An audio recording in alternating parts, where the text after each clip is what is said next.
The Nightingale Conant Corporation is proud to present Take Charge of Your Life, The Winner's Seminar by Jim Rohn.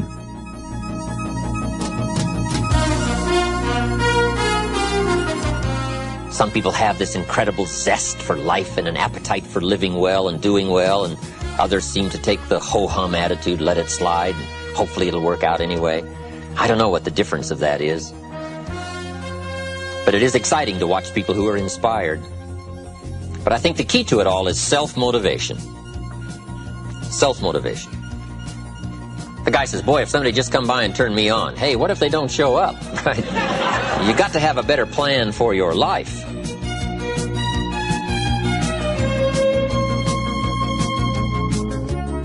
But life is a challenge. What else is new?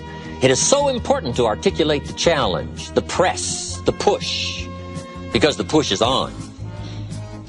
But that's what life is all about, accepting the challenge, driving the roots deep, becoming as strong as possible, accepting everything that comes and making it into what you wish to make it, attempting your best, trying your hardest, thinking well, reading well, living well, struggling with it all. That's called the challenge. But that's what makes life worthwhile. That's where the value is. The struggle for high ideals to make something unique out of your life.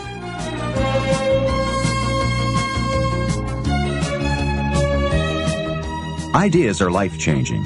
The ideas you grab hold of today and act upon can make all the difference in the fulfillment of your dreams. Just one good idea can take you to the top. And likewise, with a head full of the wrong ideas, you can become permanently sidetracked from success. If you want to take charge of your life, to really make the most of what it has to offer, you're listening to the right man with the right ideas.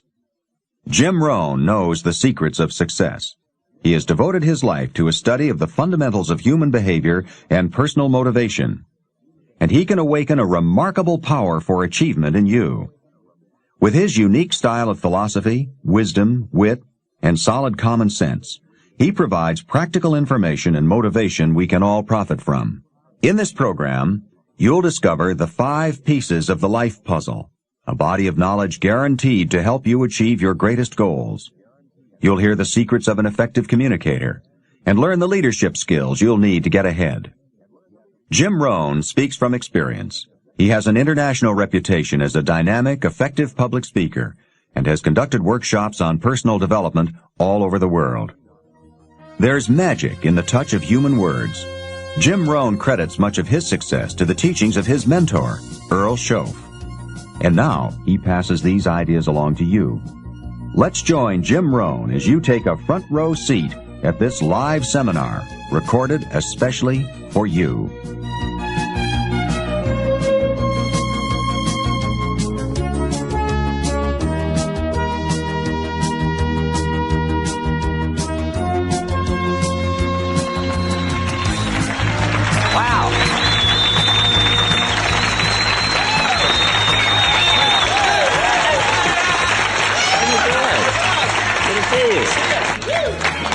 Gosh, I think I've been here before. Nice to see all of you. It is a pleasure to have you here. We're going to talk about leadership skills for the 80s. One of the greatest experiences any of us can have is the experience of influence. To persuade somebody that we've got a good idea, to persuade somebody to buy a product or consider a service, to be able to influence somebody to a way of life, a product, an idea, a company, a corporation, an enterprise. Influence is one of the greatest of life's experiences. And I would like to talk about that in this series of lectures. The chance to influence somebody else, their thinking, their future, maybe their lives, is a great experience. And all the way from being a manager to an executive to being a parent, we all have, in some respects, the chance and the opportunity to influence somebody else. Now, the key is to develop the skills to do it. There's one thing in doing it casually, another thing in doing it haphazardly, and the other is to do it on purpose by learning the skills. And that's what I'd like to cover in this series of lectures.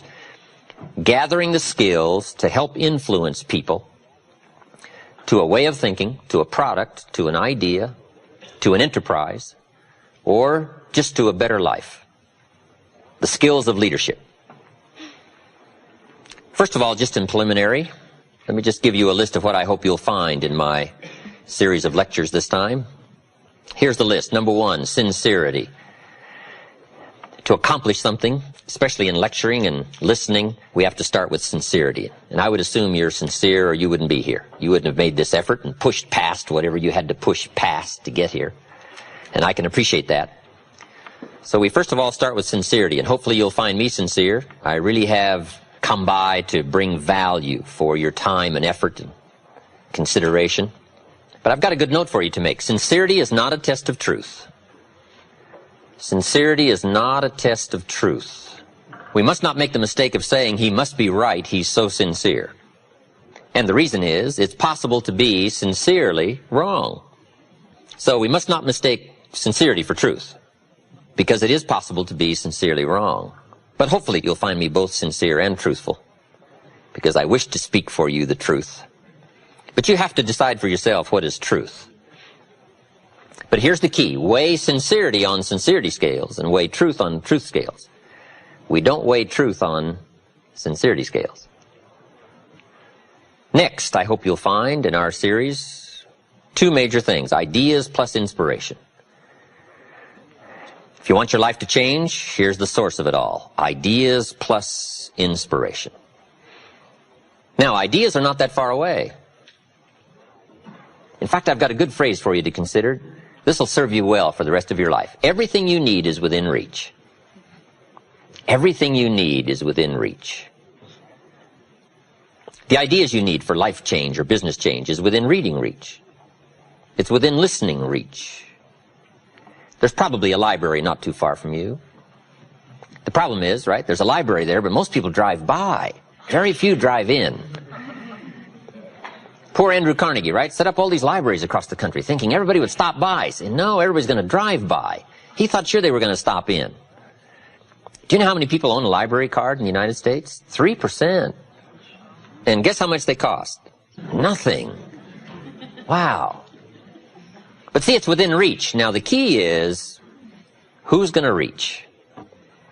There's a simple Bible phrase, and I'm an amateur on the Bible, but here's what it says. If you search, you will find. But it's very important to know that finding is reserved for the searchers. We don't find what we need, we find what we search for. Needing is not the prerequisite to getting value. You can't be a needer, you have to be a searcher. But if you'll search, if you'll try, if you'll go, if you'll listen, ideas are within reach. And ideas are life-changing. There's nothing so powerful as an idea whose time has come. A business idea, a social idea, an investment idea, good health idea. All you need is just the refinement of an idea to make an impact on your life.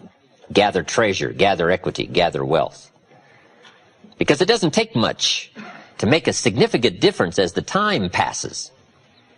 You might draw a little circle. This is where you are. 10 years from now you could be here, or 10 years from now you could be here.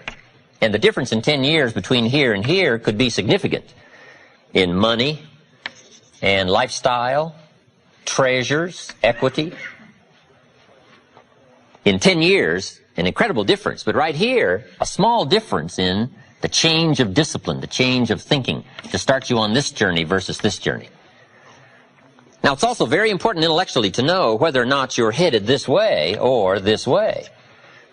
And once you decide, 10 years from now, I think that the gathering of my intellectual and personal and spiritual and moral and economic treasure may not be that great, the key is to start right now making these changes to walk this new road. But here's what's exciting to me. Just a few daily disciplines makes a great deal of difference in 1 year, 3 years, 5 years. Just a few daily disciplines. And that's what I'd like to talk about in this series, just these few daily disciplines that make the difference, whether you wind up here or here. Good question. 10 years from now, you will surely arrive. The question is, where? We don't want to kid ourselves about where. We don't want to kid ourselves about the road we're walking.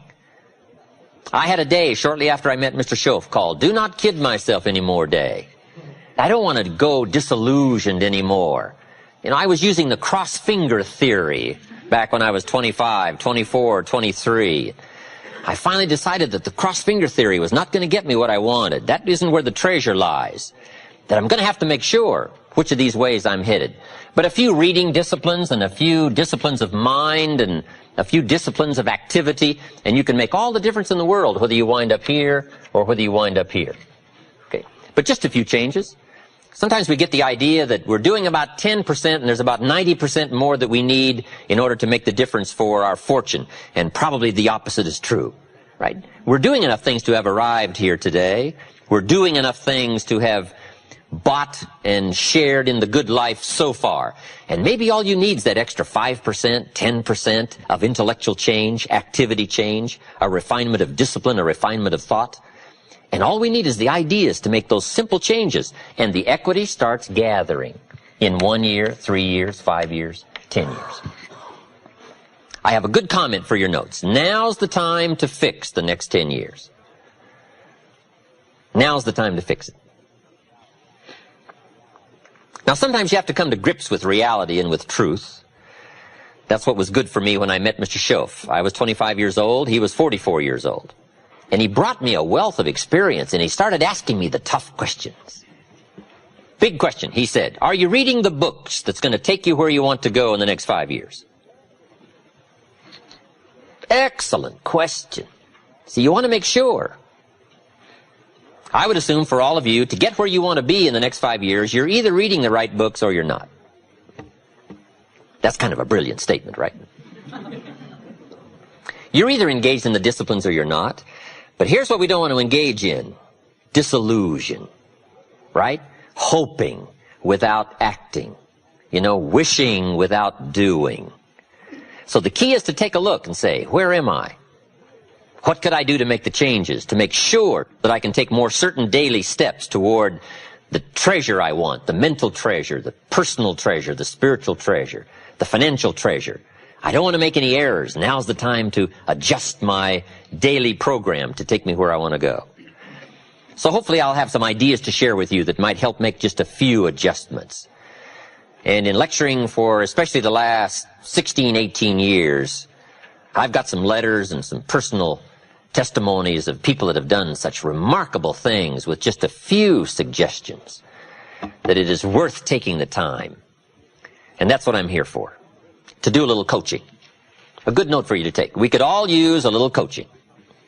When you're playing the game, it's sometimes hard to see it all. And if you just take a breather, take a little time out. That's what we're doing here in this lecture series. Take a little time out. Listen to someone's experiences, which is what I want to share with you. My experiences, my ideas. And see if it might cause for you a little moment of correction so that you can make some changes that'll add up to some extra worth in the next 1 year, 3 years, 5 years. So, ideas, I hope you'll find here during this series. All kinds of ideas, health ideas, enterprise ideas, living the better life ideas, and primarily for this series, skills of leadership ideas. The next key word is inspiration. Hopefully you'll find some inspiration from this series. Inspiration is a mystery, why some people are inspired and some are not. Who knows what that mystery is? Emotional vitality.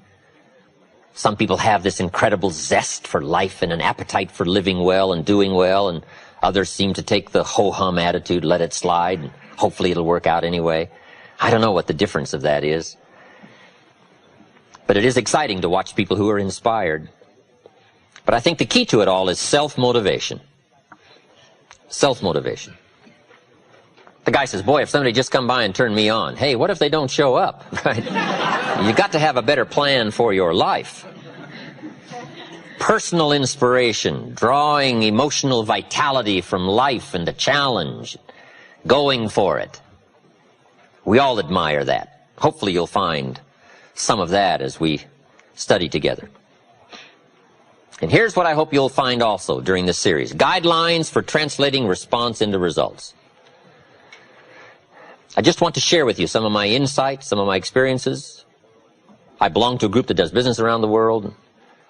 We've discovered a lot of ways and means, and methods, and ideas. I just want to share that with you from my own experiences and hope that it will serve as guidelines.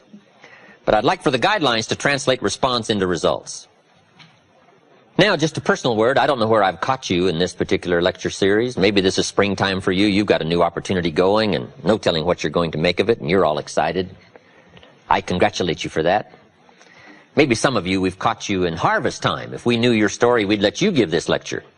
I'd be happy to sit down, let you translate to us your story and your experiences and your success. Maybe you're celebrating, and maybe this series of lectures I've come along has caught you celebrating.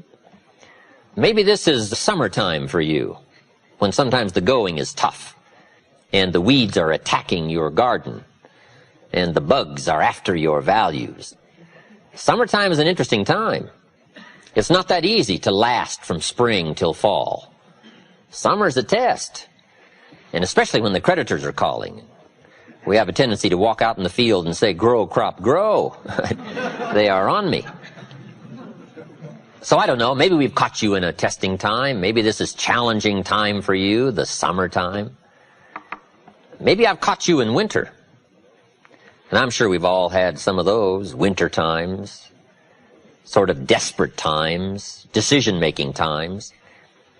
Maybe I've caught you in this series at the fork of the road, and some of the decisions you make in the immediate future are going to have everything to do with your next 5 years, 10 years.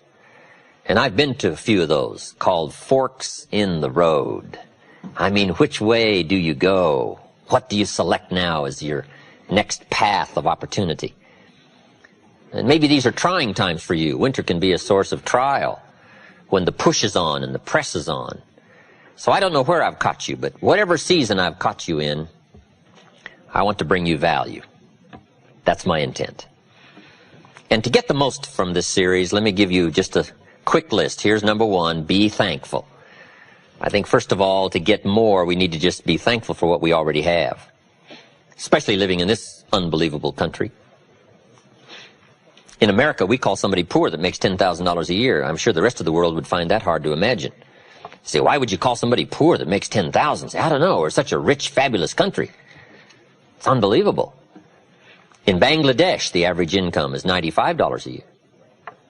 So I'm sure they would find it strange that people would attend lectures on how to do better when probably we're doing better than almost anybody else in the world. I gave a lecture one weekend at our ranch in Clear Lake, California. Nice group of people. I get there a little bit before the Friday evening session, and I can't believe the parking area. Eldorados and Continentals and Mercedes and Ferraris and one Rolls Royce. Unbelievable. And I walk in, and here's this good-looking crowd. And my opening remarks were, ladies and gentlemen, I think the rest of the world would find it strange that we have all come here this weekend to try to figure out how to do better. Surely the rest of the world would say, I don't understand. The man in his Rolls Royce saying, I got to get to the seminar. Find out how to get another one of these. Incredible. But here we are, right? Probably doing well. But let's be thankful for where we are, because that's how good ideas start to flow. Thanksgiving for what you've already got. Here's what blocks the flow of all good information: cynicism. It's not that difficult to be a practiced cynic. Feeling cynical about circumstances, cynical about place, cynical about opportunities, cynical about people. But if we turn that around, turn cynicism into thanksgiving, now the ideas can flow. Information can flow, refinement of ideas can flow. So that's number one, be thankful. Here's number two, be eager to learn. No matter what you know, there's always some more. Another point I'd like to make is argue later with all the stuff I'm going to share with you in this series. I wish we had time to argue it all out here, but we just don't have the time. I do like that format. There's nothing like a good, powerful discussion to refine an idea. What we want is ideas that pass the test of the tough questions. And it's good to be around people who can ask the tough questions. Debate has a unique way of refining ideas that can become of value. And if we had time to argue and debate all this stuff I'm going to share with you, I would find that beneficial, but unfortunately we don't. But here's what I ask you to do. Argue with all this stuff later. Go back over your notes and relive the experience and think about what we've shared with you here. The key is to stimulate the mind, to think thoughts and to think ideas, to open up channels of information. Refinement of intellect is where the future fortune lies. But be eager to learn. And the last comment is, be a good listener, which isn't easy these days. Everybody wants our attention. Radio voices and television voices and advertising voices and political voices and social voices and religious voices and community voices and family voices. And how do you sort through all the voices and give extra time to a voice of substance? It isn't easy. But if you'll practice the art of good listening, no telling what you can find in the way of ideas that can help change your life. All right, that's enough in preliminaries. Let me just give you the 5 major pieces to the life puzzle. Somebody asked me not too long ago if somebody needed help, could you categorize where they may need help into some simple steps? And I said, I think I can. And here's what I came up with, the 5 major pieces to the life puzzle. If we all need some help, here's probably where it's going to fall, in one of these 5 pieces. And I'm sure you can guess what they are. Number 1 is philosophy. Philosophy is simply what you know. Now, to correct a couple of old cliches, what you don't know will hurt you. And to correct another one, ignorance is not bliss. Boy, it's so important to have the correct philosophy. It's so important to know. Philosophy sets the course of your life. It is the major piece in the 5 major pieces of the life puzzle. This is called major. Now, some things are minor. Some things don't affect your life that much. But here are 5 areas that affect our life immensely. Philosophy is simply what you know. So it's important to know. I'm telling the kids these days, make sure you get the information while you're here. I'm talking to the Newport Harbor high school kids in some lectures last year and this year. And my encouragement is, make sure you get all the information while you're here. I know it's laborious. I know it isn't easy to read the books and take the classes and try to get good grades. But hey, while you're here, gather it all up. Right? Because there's nothing worse than being stupid, right? Being broke is bad, but being stupid is what's awful. And what's really bad is being broke and stupid, right? There's nothing much worse than that. Unless you're sick. Sick, broke, and stupid, right? We would call that the ultimate low. I don't know anything much worse than that. Well, maybe one more. Ugly, sick, broke, and stupid.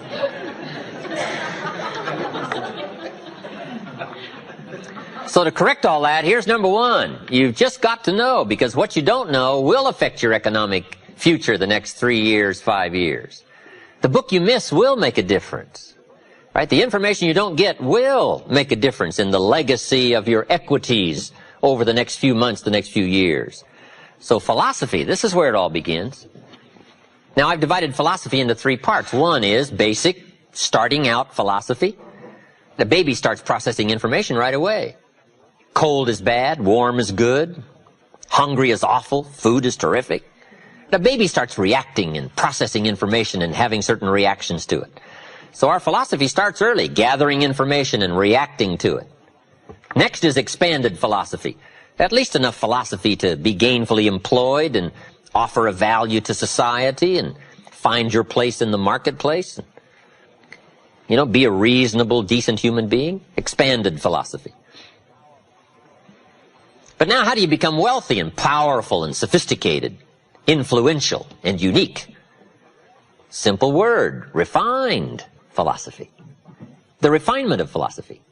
The extra studies and the extra books and the extra classes and the extra thinking, the extra pondering, the extra give and take of testing ideas and debate and discussion. That's where the extra life comes from, is in the dimensions of refined philosophy, the extra thinking. And these are the steps of intellectual discovery that a lot of people just don't want to take, or they're too busy to take it, or it presents itself in too strong and tough a manner, these extra skills. But I'm telling you, once you start engaging in these extra skills, you won't ever want to go back. This new intellectual discovery is where the wealth is. It's where the happiness is, the good life, influence, power. Refinement of philosophy. Now, our philosophy comes from a lot of places. Let me give it to you. Number 1, from teaching. The influence of others.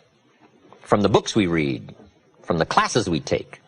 And you might underline the word influence. This is where a big share of our philosophy comes from. Influence. In another series, we asked 3 major questions. Who am I around?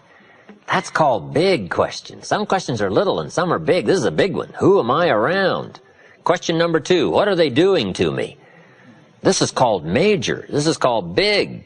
Where have they got me going? What have they got me reading? What have they got me thinking? What have they got me saying? And the big biggie, what have they got me becoming? Influence plays a major role in the development of our philosophy. How we think, how we speak, the formulation of ideas, the things we weigh concerning values. All of this is so important. What we know, the mind, thinking, processing ideas and information. Ideas are simply information taking form. But this whole process of mind and thinking and knowing and processing ideas and information, this is so important because it determines the major piece of the 5 pieces of the life puzzle, philosophy. Now, we do something very important with what we know. We weigh it. We put it on our mental scales and we weigh it. And I don't know, we may give it a number from 1 to 10. Probably not consciously. But if we hear something and we come into possession of some information and we give it a 10, we'll probably act on it right away. If we give it a 1, we'll probably let it slide. If it's important, we'll do something about it. If we don't think it's important, we'll probably let it go. But it's so important to evaluate. A key word we learn in leadership skill training, perception. Trying to find value in something.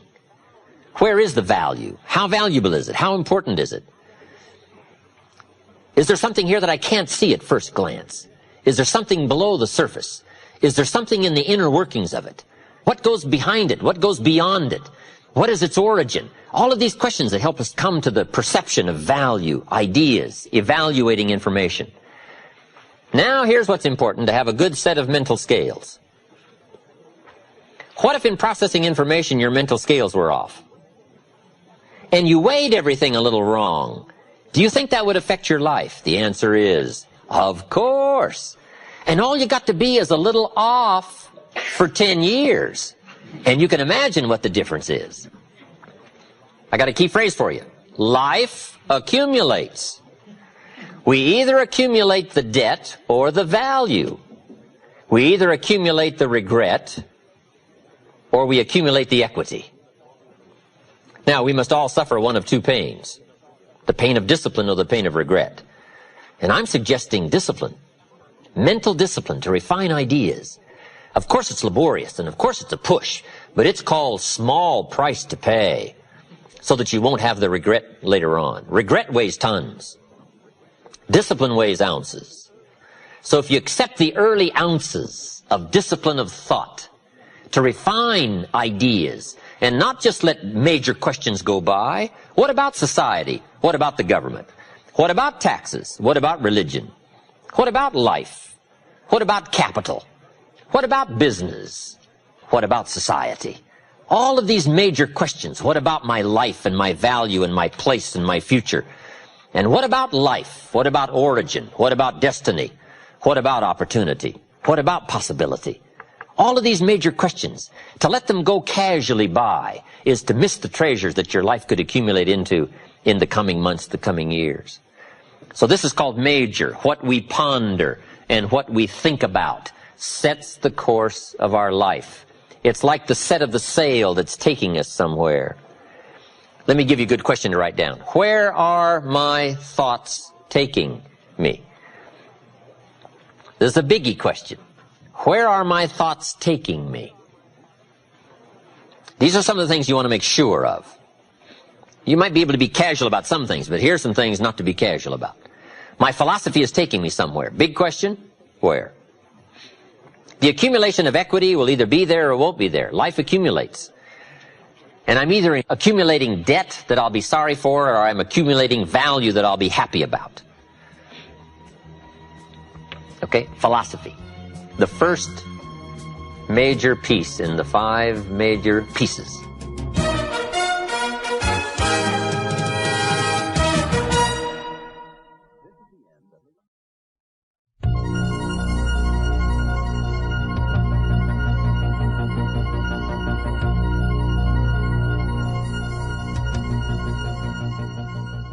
Here's number 2. Attitude. Attitude's how you feel. First of all, we're affected by what we know. Second, we're affected by how we feel about what we know. The emotional part now. This is a major part of the 5 pieces. How I feel. Now, there's a lot of different ways to feel. Here's one. If this is all they pay, I'm not coming early and I'm not staying late on the job. Right? We call that one way to feel. Isn't that a selection process? If this is all they pay, I'm not coming early and I'm not staying late. We call that your choice of attitude. Now, do you think that attitude, if you kept it for the next 5 years, would greatly affect your fortunes? The answer is, of course. You cannot escape the accumulated effect of the selection of your attitude. You can't escape it. So one of the major things to check is, how do I feel? And am I on track or off track with my attitude?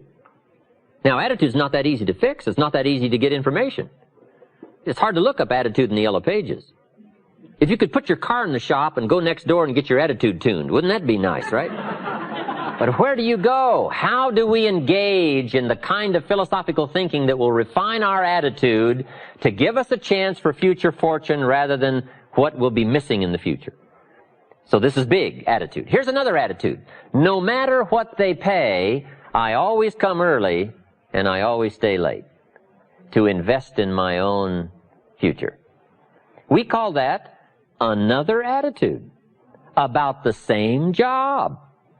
Now, why would one person have one attitude, another person have another attitude? We call that mysteries of the mind. Right? I don't know. Everybody has to choose for themselves. Everybody has to decide by education. Now, if you didn't know what the consequences were going to be, it could be very easy to choose the wrong attitude and not discipline yourself to the right attitude.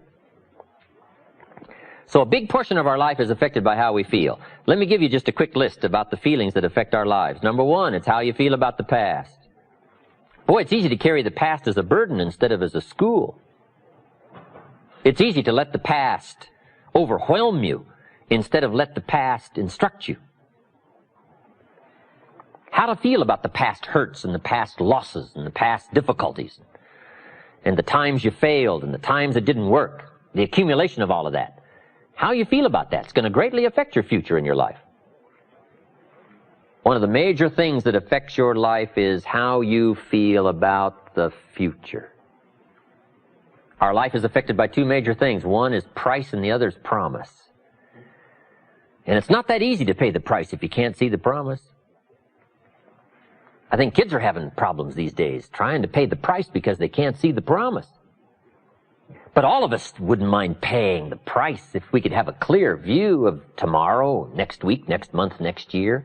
If we had the high assurance with great probability of how it's going to work out, do you think we would hesitate to pay? The answer is no. But everybody hesitates to pay if the future isn't clear. So to help the kids these days, we got to do 2 things. Help them to see the promise and help them pay the price. But we can pay if we can see.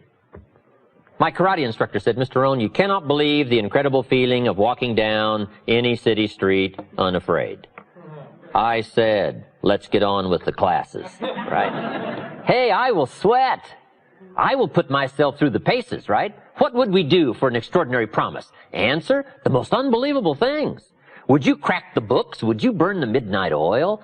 Would you engage in the extra thoughts and the extra disciplines if the promise was adequate? And the answer is, of course. But who wants to read? Who wants to burn the midnight oil? Who wants to put themselves through the paces if the promise isn't clear? Important, price and promise. Here's number 3. It's how you feel about each other. It's so important.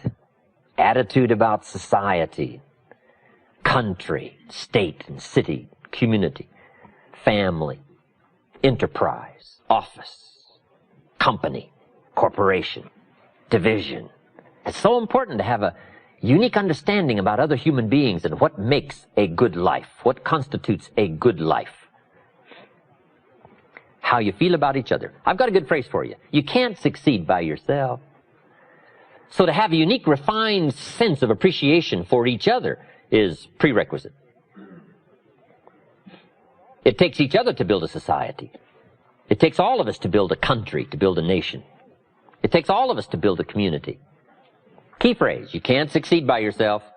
I gave a speech not long ago to the Rotary Club of Culver City, California, and I was unusually affected by the Pledge of Allegiance that day. Big, strong voices. It's a big, strong club. And it was going through my mind the next few days, the Pledge of Allegiance.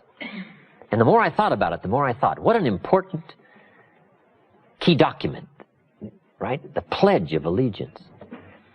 And so I started writing, and I wrote a discourse on the Pledge of Allegiance. I took each key word and did a little summary for our Tape of the Month Club. Wow, the Pledge of Allegiance is unique. It starts with I and ends with all. The pledge starts with I and ends with all. It takes all of us to make any one of us successful. And a unique, refined appreciation of the all of us is what makes the I of us do much better. That appreciation of society. It takes all of us to make a market. We need each other's ideas and inspiration. And once you have that sense of appreciation of the all of us, now you and your place and your possibilities and your opportunities now start to really soar when you understand how important it is within the framework of the all of us. So you can't succeed by yourself. It's hard to find a rich hermit. Right? Now here's the big biggie. It's how you feel about yourself. That's major. Understanding self-worth is the beginning of progress. How valuable are you? What could you do if you had all the skills? If you took the extra classes and burned the midnight oil, what could you do? What true value could you become? That is one of the better exercises. What could I become in terms of value? What could I really do in the marketplace, in enterprise, family, home, love, experience, marriage, friendship?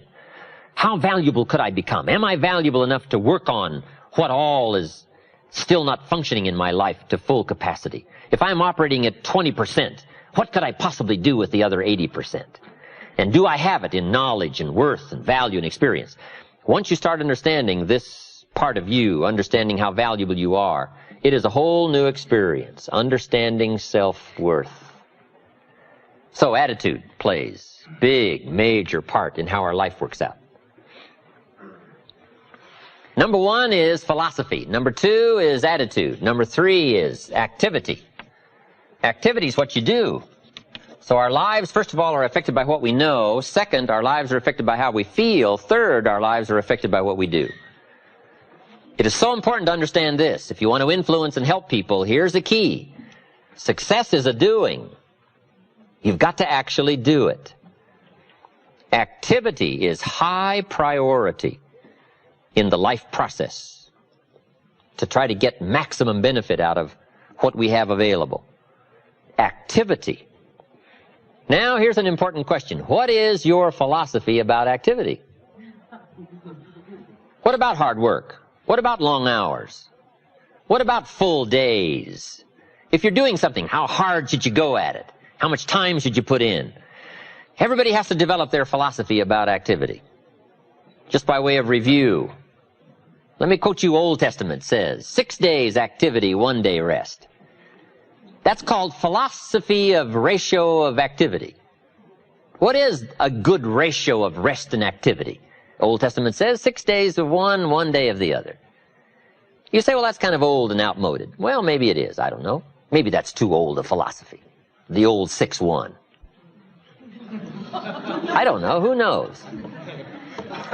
Now, we've got it down to 5 and 2. Maybe 5 and 2 is okay. I don't know. If God would have thought of 5 and 2, he might have made it 5 and 2. Right? You can't think of everything when you're putting one of these together, I guess. Who knows? But we've all got to have a philosophy about activity. Because your philosophy of activity will affect the rest of your life. Not to think so is naive. I've got a good clue on rest. Make rest a necessity, not an objective.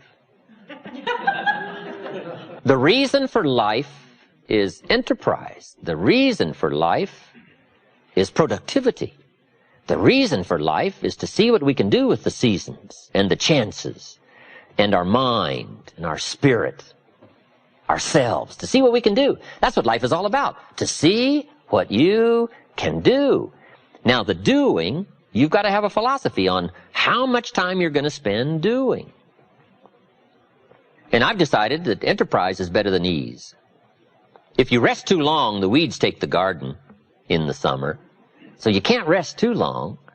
Life doesn't stand still. And the threat of life will start overwhelming the values of life if you just let it go. So we've all got to have a philosophy about activity.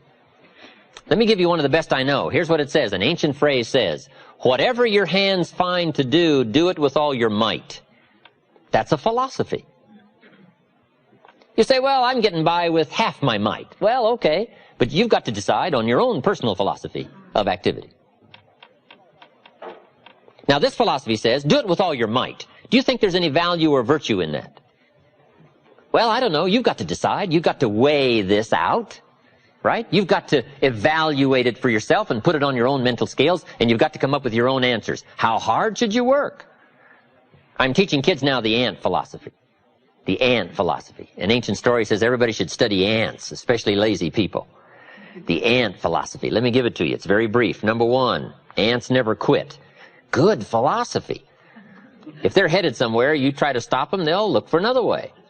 They'll climb over, they'll climb under, they'll climb around, they keep looking for another way.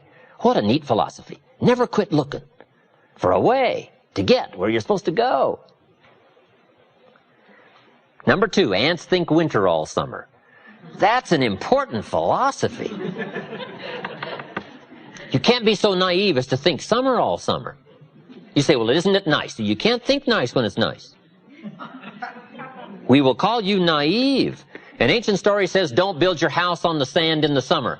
Why would we be given that advice? Because it's easy to build your house on the sand in the summer, but you must not be so disillusioned. So ants are smart. They think winter all summer. In the summer, you got to think storm. You got to think rock. You can't think sand and sun. Key philosophy. Number three, ants think summer all winter. That's so important. I'm sure all winter long ants say, this won't last long, we'll soon be out of here. What a neat philosophy, what a neat attitude. This won't last long, we'll soon be out of here. First warm day, the ants are out. First warm day, they're out. Now if it turns cold again, they'll dive back down, but first warm day, they're out. They can't wait to get out. What a neat philosophy, can't wait to get at it. We teach in leadership skills. Average people look forward to getting off. Successful people look forward to getting on with it. The guy doesn't want off, he wants on. And that's what starts to transform his life into the doing, into the activity. Now here's the last of the ant philosophy. How much will an ant gather during the summer to prepare for the winter? Answer, all he possibly can. What an incredible philosophy, the all you possibly can philosophy. How much should you do? You got to come up with a philosophy of how much should you do. We're all governed by our thinking, our evaluation, what we've decided and how we feel, and this is a big question. What should you do? Schoff gave me the best answer when I was 25 years old. Here's what he said. Do all you can. How many books should you read in the next 6 months? As many as you can fit into your schedule. Because the book you miss won't help.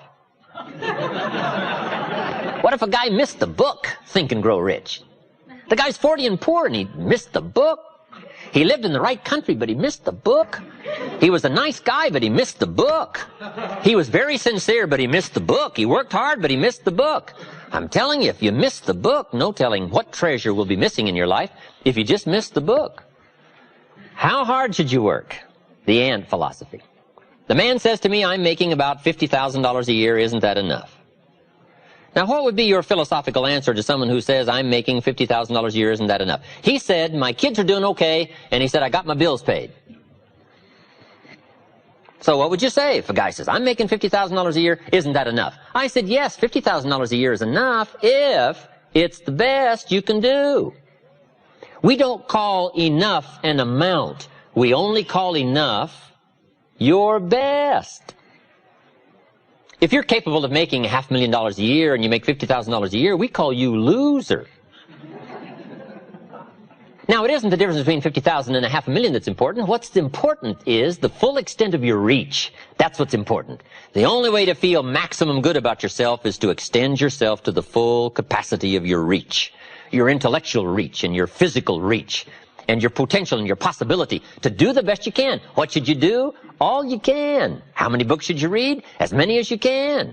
How many skills should you learn? As many skills as you can. How many people should you touch? As many as you can. What all should you engage in? As many things as you can. Why not go to the max? I've got a good question for you. How tall will a tree grow? As tall as it can. Did you ever hear of a tree growing half as high as it could? No. Trees don't grow half. They grow all. Full. They drive their roots as deep as they can, stretch as high as they can, produce every leaf they can. Trees go to the max. Now, why would human beings settle for less than the max of their capacity? Simple answer. They have the power of choice to do so. It gives us the dignity of being human beings called the power of choice. So we've got a couple of choices. Let me give them to you. Here they are. To be all or to be part. Now, this is a philosophical discussion. You can choose to be less than you were designed to be, or you can choose to be all you were designed to be. I'm merely suggesting that you ponder what the all might do for your life in the next 1 year, 3 years, 5 years. If you refined your philosophy of activity and went for it all. So the difference in value is not the amount. If you do the best you can and you make $10,000 a year, we call that enough. If you do the best you can and you make $1 million a year, we call that enough. Enough is not the difference between 10,000 and a million. Enough is simply doing the best you can. A group of psychiatrists invited me to come and lecture in Los Angeles. Not too long ago, I thought that was fascinating. I never graduated from college. But they wanted to hear my story, so I go talk to the psychiatrists. Then in the middle of my talk, I had the audacity to say, ladies and gentlemen, let me tell you what I think most messes with the mind. They said, what do you think most messes with the mind? I said, I think it is simply doing less than you can. Messes with the mind. It causes all kinds of psychic damage, I think. Simply being less than you can be. Doing less than you could do. Trying less than you could try. Doing it with less enthusiasm than you could. I think it somehow damages the mind. It damages our self-image. Because here's what I've discovered happens. The minute you turn this around and start extending yourself, it isn't the value you get from extending yourself that's the greatest value. It's how you feel about yourself that's the greatest value. Because, see, it's not what we get that makes us valuable. It's what we become. And part of becoming is to see what all you can become. See what all you can do. See how much you can earn, how much you can share, how much you can start, how far you can reach, how far you can extend your influence. Now, that kind of commitment to philosophical thinking about attitude and about activity, we call this the potential for life change. The 5 major pieces to the life puzzle, we've covered 3 of them. Number 1 is philosophy, number 2 is attitude, number 3 is activity, number 4, I'm sure you're ahead of me, results. Results is the name of the game. The quest of life is to see, 1, what we can become, 2, what we can accomplish. What we can become and what we can accomplish. The key to life is to become skillful enough to do rewarding things with our life. Influence, productivity, activity, results, economic, social, personal, spiritual. But results is the name of the game. It's the reason for the seasons is in the fall to see what has come from the miracle of your hand and the seed and the soil and the seasons and the rain, the changes, to cope with it all, and to see what you can make out of what's available. One of the most interesting ancient stories said, a master had 3 servants, and he gave them talents. Talents is simply value. Philosophy is to determine value. And once you understand that you have value, the key is to see what you can do with it. And here was the commission that the master gave his 3 servants. He gave one 5 talents, the other one 2, and the third one 1 talent. And his commission was, see what you can do with these values. And that's what life is all about. See what you can do with your mind. See what you can do with your skills. See what you can do with your hands. See what you can do with your thinking, your possibilities, your capabilities. The key is to see what you can do with it all, because results is the name of the game. And he said, I'll be gone for a while, and when I return, we'll go over the results. Here's all life expects us to do: make measurable progress in reasonable time. Now, according to the story, the master evidently was gone reasonable time. We can't ask every 5 minutes, how are you doing now? Right? That's unreasonable. And we can't wait 5 years, that'd be too late. So that's what we call reasonable time to ask, how are you doing now? What progress have you made now in this long list of human values and experiences? So the master, having been gone, evidently reasonable time, came back, got the 3 servants together, and asked one of life's most important questions. How did you do? In the time that was gone, what progress did you make? What results did you show? He asked this servant who had 5 talents what happened, and that servant said, I turned 5 into 10. Those numbers, I think, are very important, 5 and 10. Do you think they have any significance? I think in higher learning they have very much significance. Now, in average learning, it probably doesn't matter. But in higher learning, we say it's very important to understand the numbers. Key life question: should we be expected to double our values in reasonable time? Answer: of course. Shouldn't we be expected to make progress? How many years do you want your child to spend in 4th grade? About 1. You say, well, if they're nice kids, would you give them 3 or 4 years? You say, no. You can't give your child 4 years to get through 4th grade. That's too much time to make such small progress. Now, wouldn't it be important to ask those same questions all of our life? See, we build those 1st grade desks so small so they won't fit at age 21. And shouldn't it be a reasonable question, what are you doing here? All this time has passed. So I think it's very important, according to the story, to go from 5 to 10 in reasonable time. Now, the master said in response to these numbers, good job, well done. And to this servant he said, what happened? That servant said, I turned 2 into 4.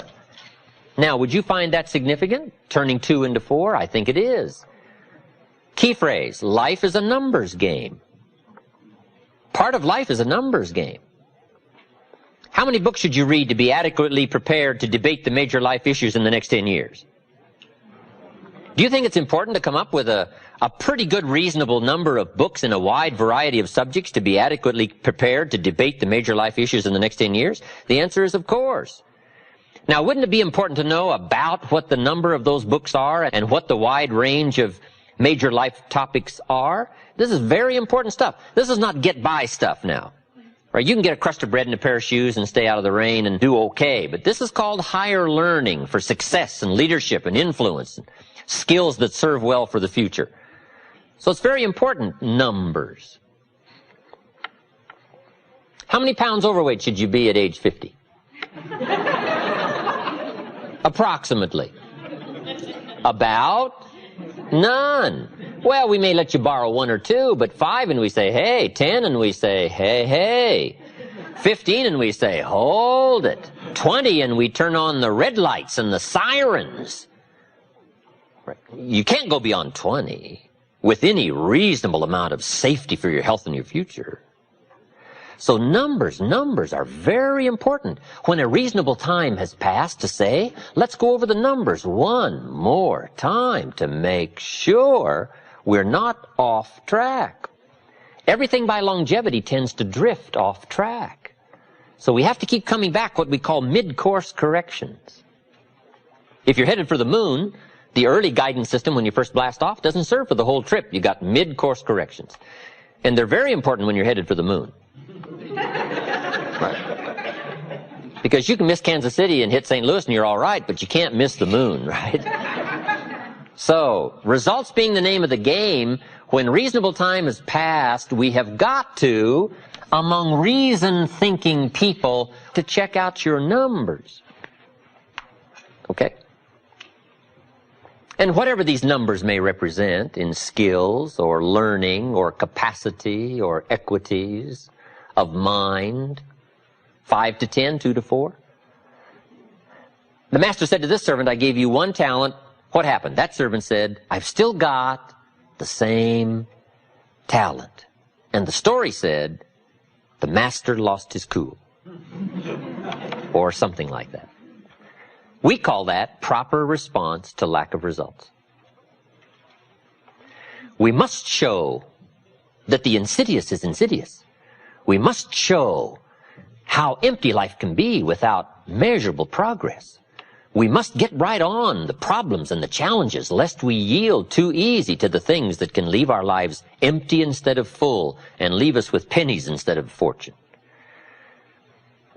We must have proper response to lack of results. Jesus said to his disciples one day, does that fig tree have any figs? Is that an important life question? Does the fig tree have any figs? That's such an important life question, if it's a fig tree. His disciples said, no, sir, that tree doesn't have any figs. The story said Jesus lost his cool. One of the few times he lost his cool. We call that proper response to lack of results. Shouldn't we pour it on? Lack of results? Shouldn't we make it clear? Shouldn't we become emotional? Shouldn't we become philosophically strong and find and select powerful words that will illustrate the point? Lack of results? Right? So, I guess the moral to the story is fig trees better have figs, especially when the maker of the fig tree comes by.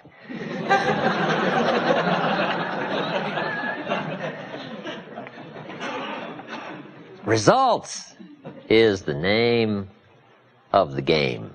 I'm teaching kids now how to be rich by age 40. If you live in America, with banks and capital and money and churches and sermons and libraries and books and teaching and training and classes and rallies and inspiration, shouldn't you be rich by age 40? If you're not, isn't something wrong?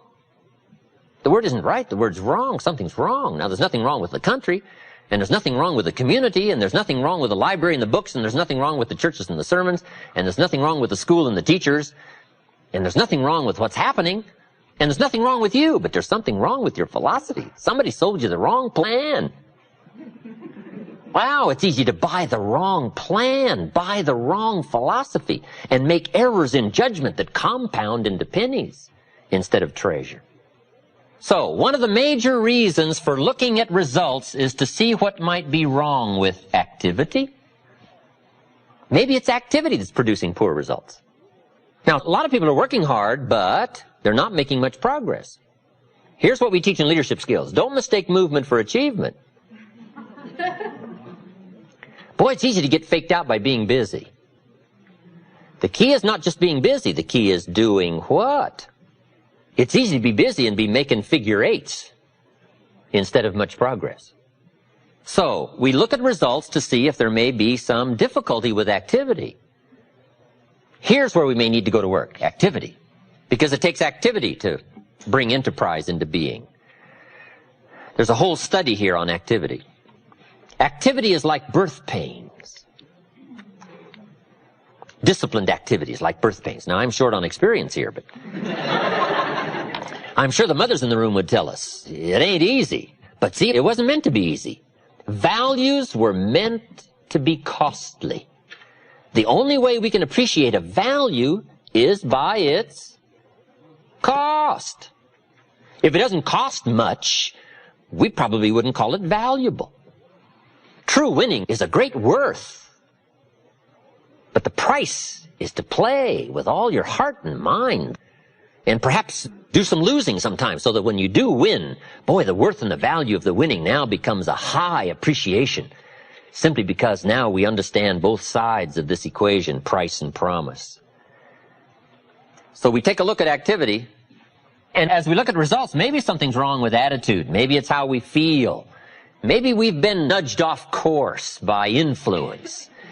into how we think about society and how we think about taxes and government and how we think about churches and sermons and people and schooling and learning and classes and worth and value and community and ideology. Our feelings about all that. Then if the results aren't there, one of the major places to look is philosophy. Where have I missed in the refinement of my thinking? Because my thinking has brought me here. Maybe I need some changes in my thoughts, my thinking, the books, the classes, the lessons, the studies, the decision-making, errors in judgment. If I went back and corrected some errors in judgment, do you think that would affect the next 3 years? The answer is, of course. The new equity would be astounding. The new treasure would be exciting simply by making some corrections in philosophy. So we take a great deal of time to look at results, to check errors here, and errors here. All right, here's number 5, and I'm sure you've guessed already what number 5 is, lifestyle. Lifestyle is simply how you choose to live, how you design your life. It's key to understand, some people have learned to earn well, but they haven't learned to live well. The man studied economics, but he didn't study lifestyle. Or he's got the money now, but he doesn't have the joy. Here's what lifestyle is. Figuring ways to live uniquely. And it's a study, it's a practice, it's an art. It's as much of a skill as economics, learning to live well. Finding ways to bring joy, pleasure, excitement, appreciation, and awareness of how unique life can be. It's a study, it's a practice. It doesn't come by accident. Happiness is not an accident, it's an art. Lifestyle is not an amount. Culture is not an amount. Sophistication is not an account. Sophistication is a practice, it's an art. And anybody who wishes can engage in the art of sophistication. Understanding the difference between trinkets and treasures. Lifestyle.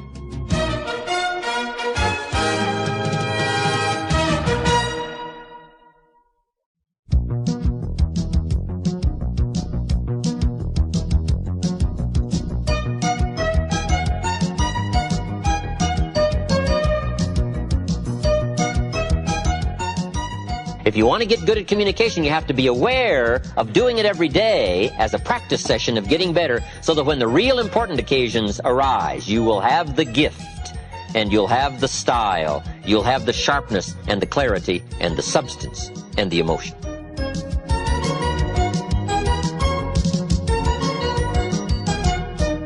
Let's get started in leadership skills with one of the most important, called communications. Of all the skills to learn, this has got to be up front, major.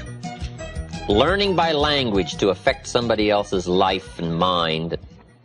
Learning by words and phrases and sentences to communicate with other people. Here's where part of the fortune lies. The use of language. There's magic in good communications. There's magic in the human touch of words. It was said the pen is mightier than the sword. That's true. Words are powerful. Words are almost godlike.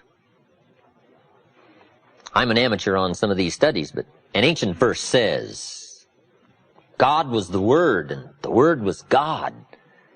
Wow, powerful language to illustrate how powerful the Word is. Words can be life-changing. Words can give life. Words can formulate ideologies, democracy and freedom and capitalism and all the things we enjoy in this unique country. We have to find ways to give words to that so that it can be understood.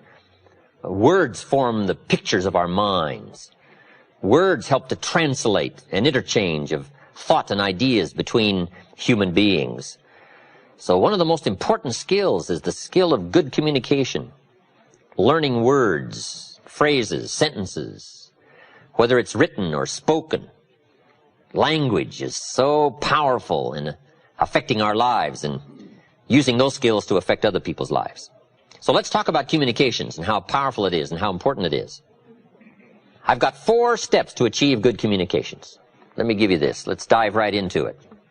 And I'm sure if you were to just ponder for a while, you'd probably come up with these same 4 steps. I'm not covering anything new. Right? These are just basic fundamentals. But here's where it all starts. Fundamentals. Somebody once said, being successful is not doing extraordinary things. Being successful is simply doing ordinary things extraordinarily well. So let's talk about some fairly ordinary things. See if we can't find an extraordinary way to put it into action. 4 steps to achieve good communications. Number 1, have something good to say. Right, that's obvious. Success is a study of the obvious, a refined study. So to achieve good communications, first of all, you've got to have something. In computer language, it's very simple. Nothing in, nothing out. You cannot speak that which you do not know. You can't share what you don't feel, and you can't translate what you don't have, and you can't give what you don't possess. So first of all, to give it, to share it, for it to be effective, you got to have it. So good communications, first of all, starts with preparation. Key word. Preparation is simply getting ready. And a big share of our life is simply getting ready, getting ready. That first 5 years was to get ready to start our formal education. The next 8 years is a chunk of time, right?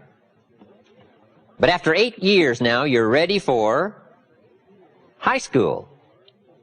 That's a long time. 5 years and then 8 more years. That's a long time to get ready. So now we go through 4 years of high school. And all those 4 laborious years are to get ready for college.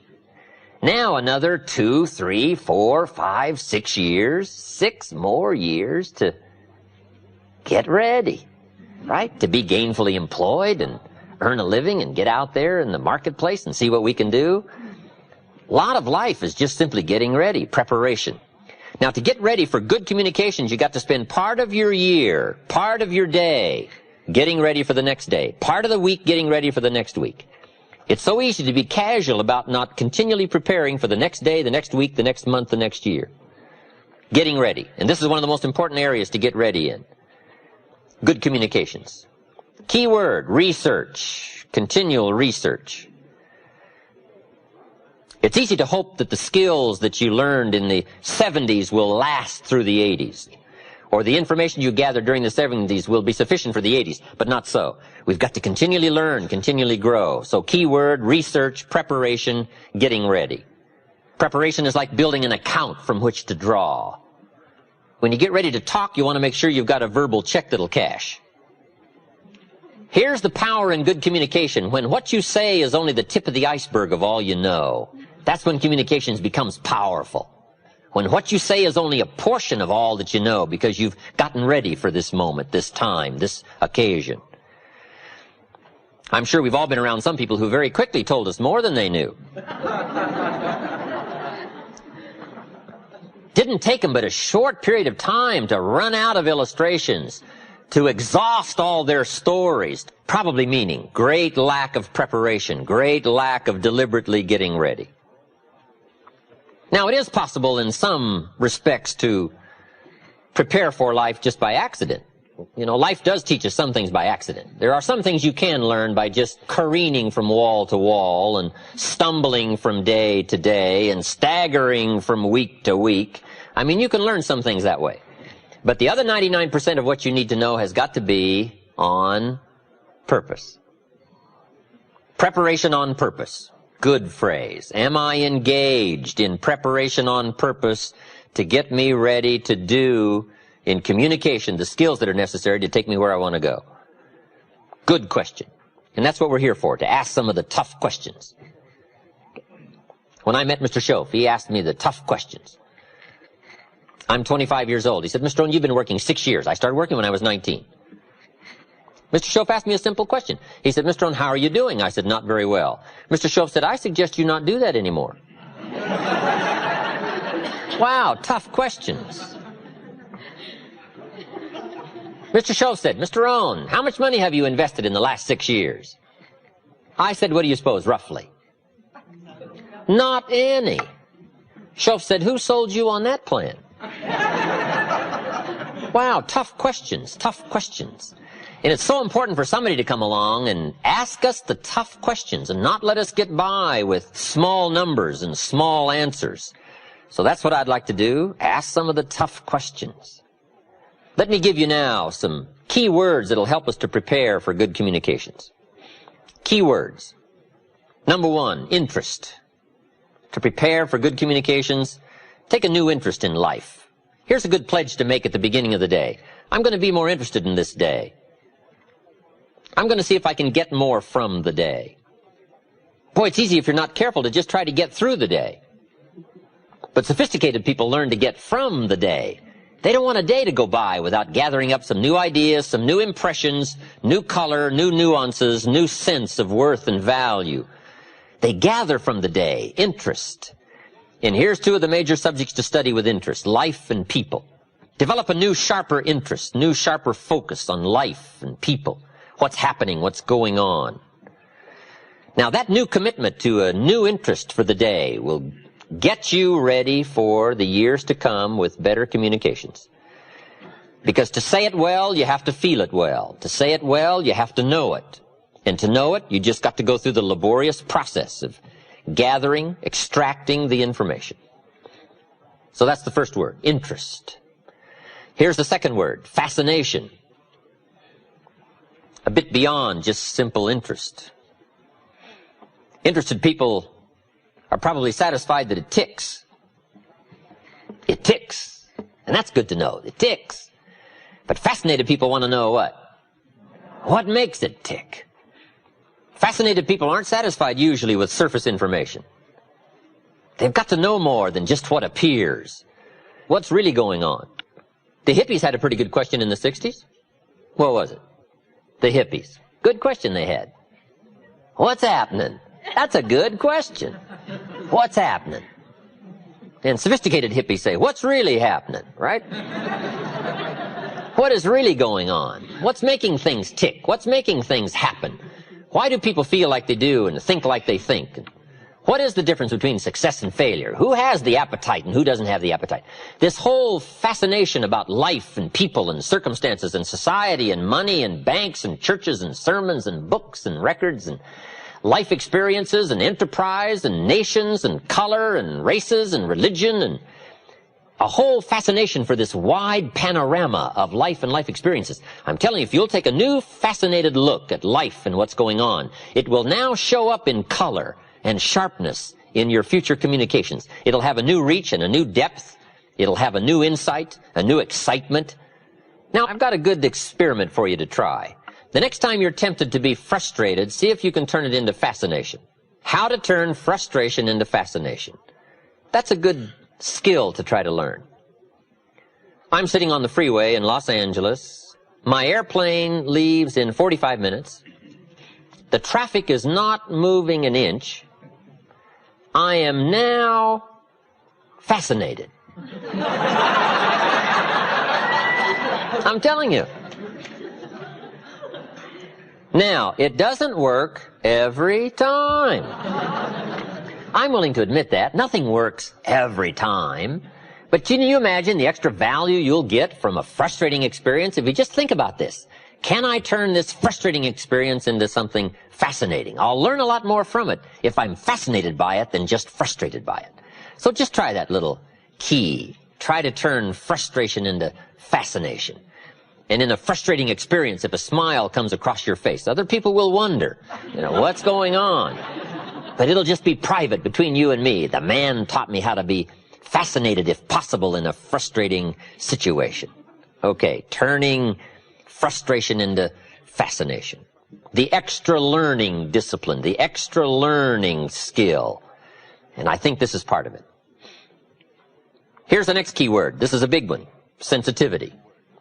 To really communicate well and to touch people in a wide range and from a wide range of experience, you've just got to have felt the experience. It's got to be part of you. Sensitivity training. Being touched by a wide range of human experience, perhaps even beyond your own. Incredible words said about the master teacher, Jesus. It said he was moved. Wow, that's a key word. It said he was moved with compassion. What was happening moved him. It touched him. Another phrase said he was touched. He was moved. He was affected. On more than one occasion, he cried. So part of that human drama of experience, I think, for us to really be able to reach people and touch people with words and ideas and emotion and phrases and sentences loaded with feelings, we've got to go into this area of sensitivity, being touched, being affected by our own lives as well as the lives of other people. Sensitivity. Being touched, being moved. This is part of the heavyweight stuff that starts to show up now in our language and in our communication. I've lived a rather sheltered life all my life, so I've had to really work on this. What do I know about tragedy? I've never had any tragedy. But part of the world is tragic. Part of life is tragic. And if you don't at least try to understand the dark side of life, the tragic side, the extreme sorrow side, your life is left a bit shallow. And sometimes when you live such a sheltered life, you just have to try to go outside of your own small world of sheltered experiences and see if you can't live as someone else might have lived, or at least try to be touched by the experience. Now, you can't really know till you live it. I understand that, but at least you can try. And if you do your homework here in sensitivity for a wider range of experience than your own, I promise you that extra worth will show up in your conversation and in your communication. When I lived in Northern California, I used to go to San Francisco 2-3 times a year, spend a day in the Tenderloin. For a farm boy from Idaho, the Tenderloin in San Francisco, what an experience. And if you just go spend a day, you get to see what we call the other side. And if you just spend a day there and walk the streets where those lonely walk and go eat where they eat and listen to some of those stories, you come away with a whole new sense of the great distance between failure and success. The whole distance between goodness and evil, between despair and joy. And you come away with more of a sense of value, because the true values of life come by the contrast. And unless you experience more of the contrast, even the values you consider valuable become a bit shallow if you don't understand the contrast. It's hard to really appreciate winning until you've done some losing.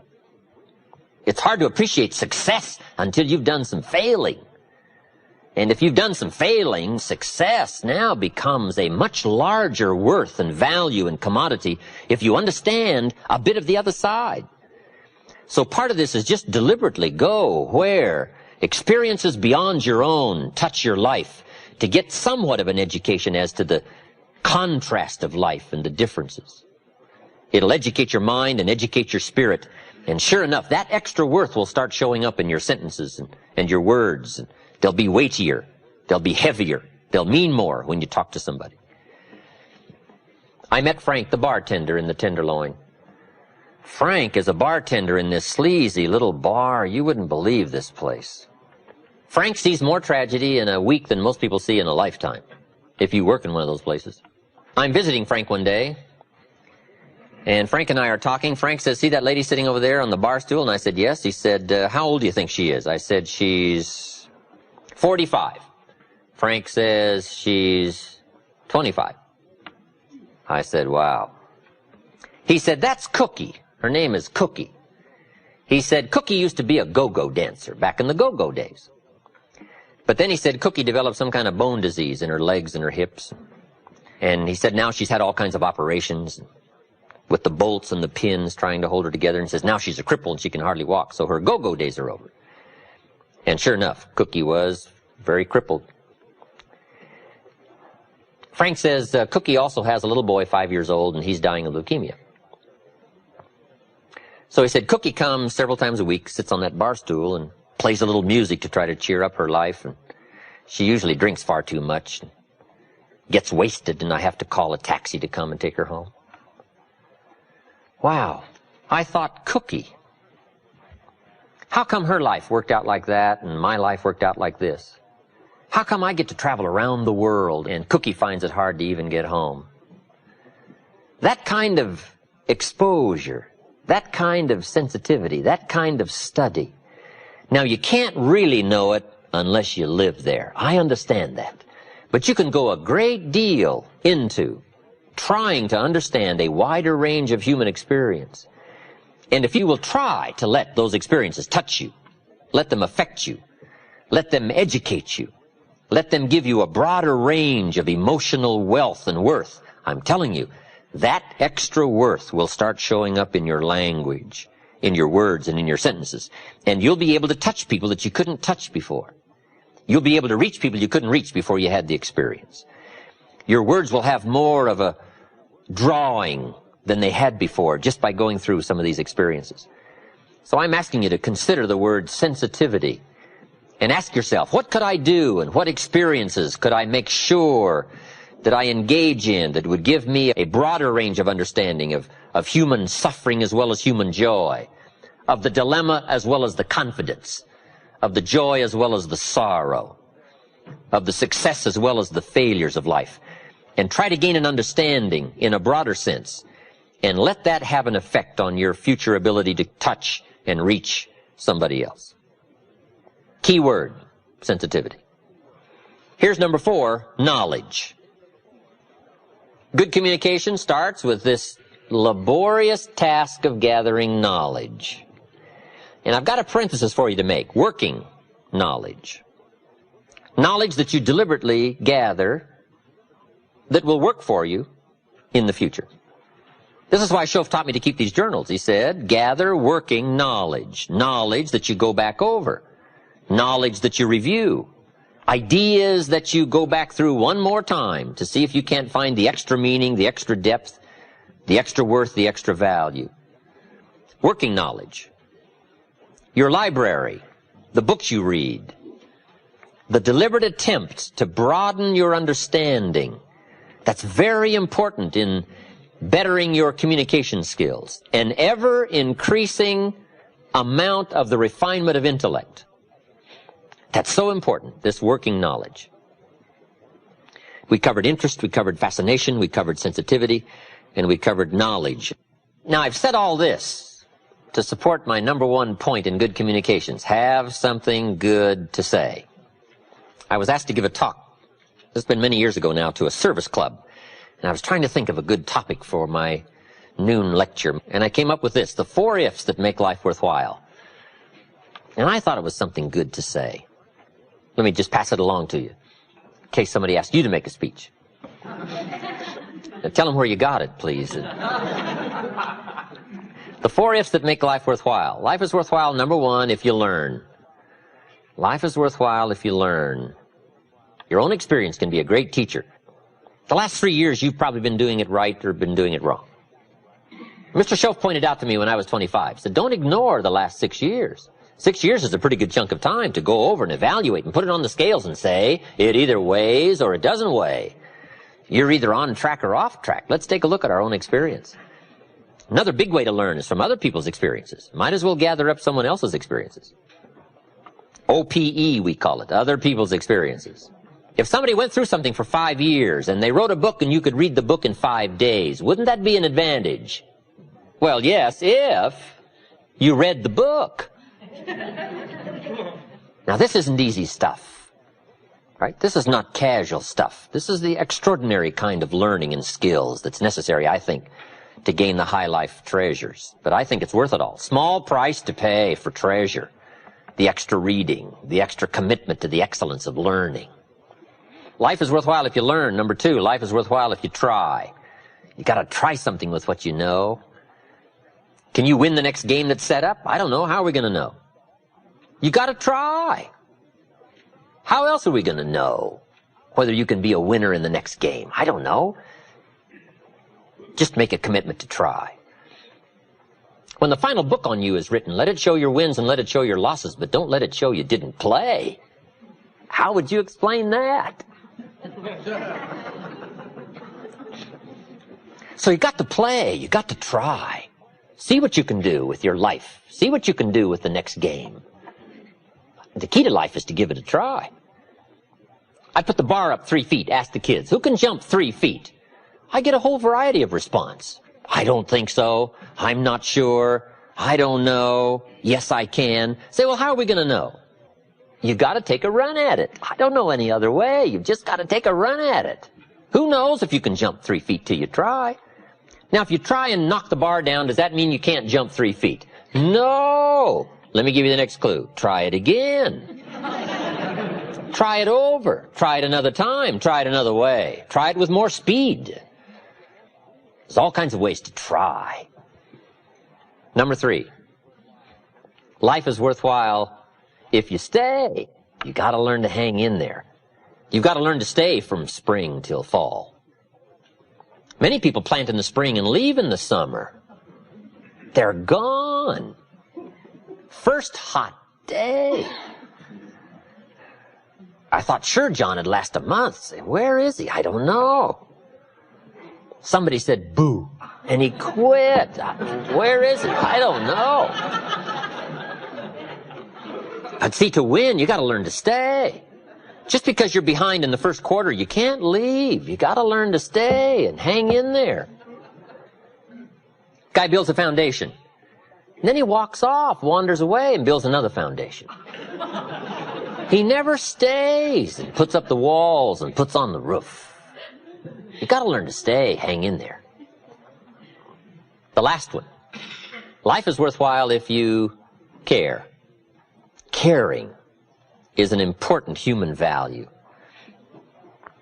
And I wrote, if you care at all, you'll get some results. If you care enough, you'll get incredible results. Caring. To care for the day and to use its time. To care for the people and to help them with their possibilities. To care for the enterprise, its dignity and its reputation. And to care for yourself. To become all you can become. Stretch as far as you can stretch. Accomplish as much as you can accomplish. Become all that you can become. Caring. Having something good to say. The 4 F's that make life worthwhile. First step to good communications. Preparation. Research. Getting ready. Making deposits in your mental, spiritual, moral bank account upon which to draw.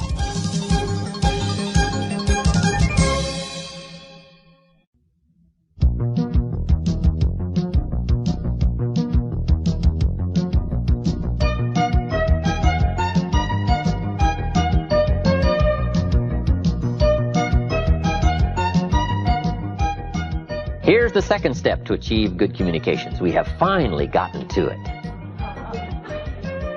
After you've got something good to say, number 2 is obvious. Learn to say it well. Once you've got the information and the awareness and the understanding, the knowledge, now the key in good communication is how to translate it into meaningful words, emotions, feelings, phrases, sentences, paragraphs. It's very important now to be able to translate it. Learning to say it well. Now, this is a whole subject in itself. This is worth a weekend of study. Let me just give you a short list of suggestions on learning to say it well. Number 1, repetition. It just takes practice. I don't know any substitute for the practice. To learn any skill, you've just got to go through it again and again and again. My first attempt at lecturing, especially outside my own comfortable business circles, was pretty tough. Learning to say it well was a struggle for me. But I kept at it and kept at it. And now I've gotten better. I do one seminar called Challenge to Succeed. It's about 4 hours long, and I can do it without any notes.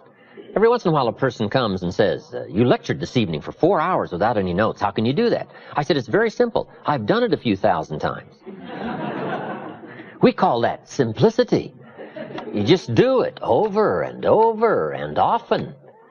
I've got a good question. How long do you want it to take to get good at what you do? You say not very long. Then you've got to do it often. Do it often. Repetition starts the skill. Now, it also must be repetition with the objectivity of getting better. Because sometimes it's easy to be casual just about repetition and not get much better. How about the man who's been talking for 10 years, but he's making the same verbal errors he made 10 years ago? Or 10 years ago he said, I don't quite know how to put this. 10 years later he's saying, I don't quite know how to put this. We say, hey, 10 years is too long not to know how to put it. We can give you 10 hours not to know how to put it. You can stretch our patience and take 10 days not to know how to put it, but we can't give you 10 years. 10 years is too long not to make enough progress in better language skills. So, repetition with purpose. The purpose is to grow and to change, to develop, to expand, to make progress. Here's some other parts to saying it well. Sincerity. From the heart. With noble intent. Wishing to bring value. That adds immeasurably to your ability to speak well, communicate well. Sincerity. There's no substitute for sincerity. I can forgive you for a mistake in judgment, but I can't forgive you for a mistake in intent. Next key part to saying it well, brevity. Part of the key is to be brief. You can't linger too long, I've discovered in my lecturing and speaking around the world. You can't linger too long on any one point. Brevity.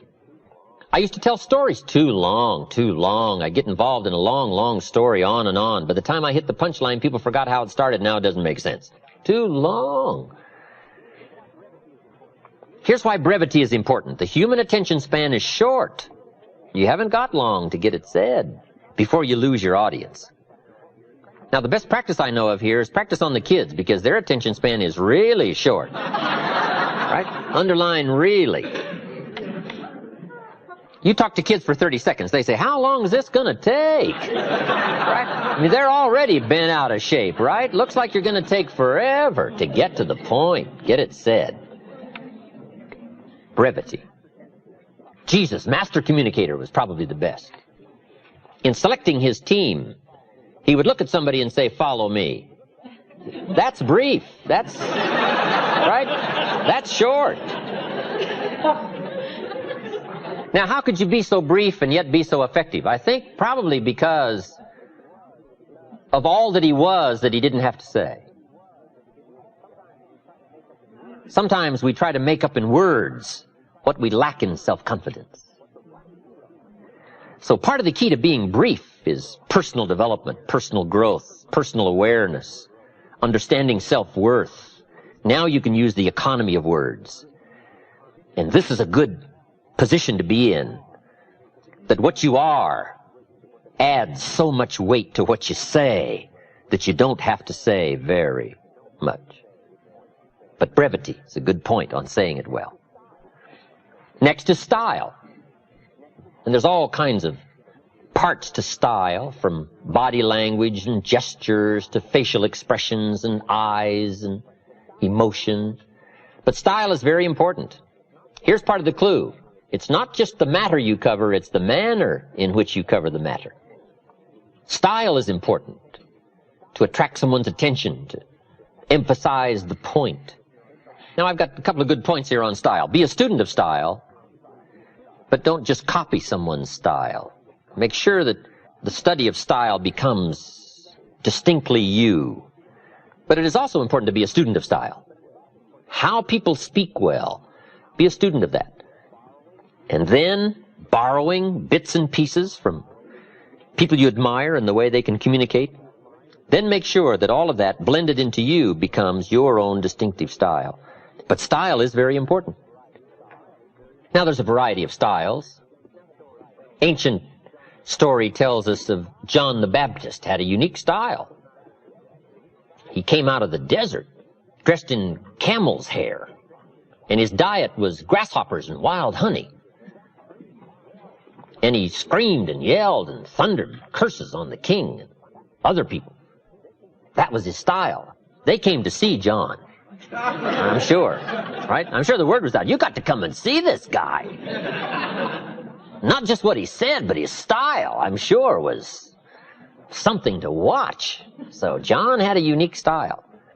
Jesus, I'm sure, had probably a whole different style. But style is important, to become uniquely John or to become uniquely you. But it's important to study your own style and say, how am I coming across in style? Should I learn to emphasize more? Should I learn to be more emphatic? All these things concerning style. Next is vocabulary. Saying it well is proper choice of words.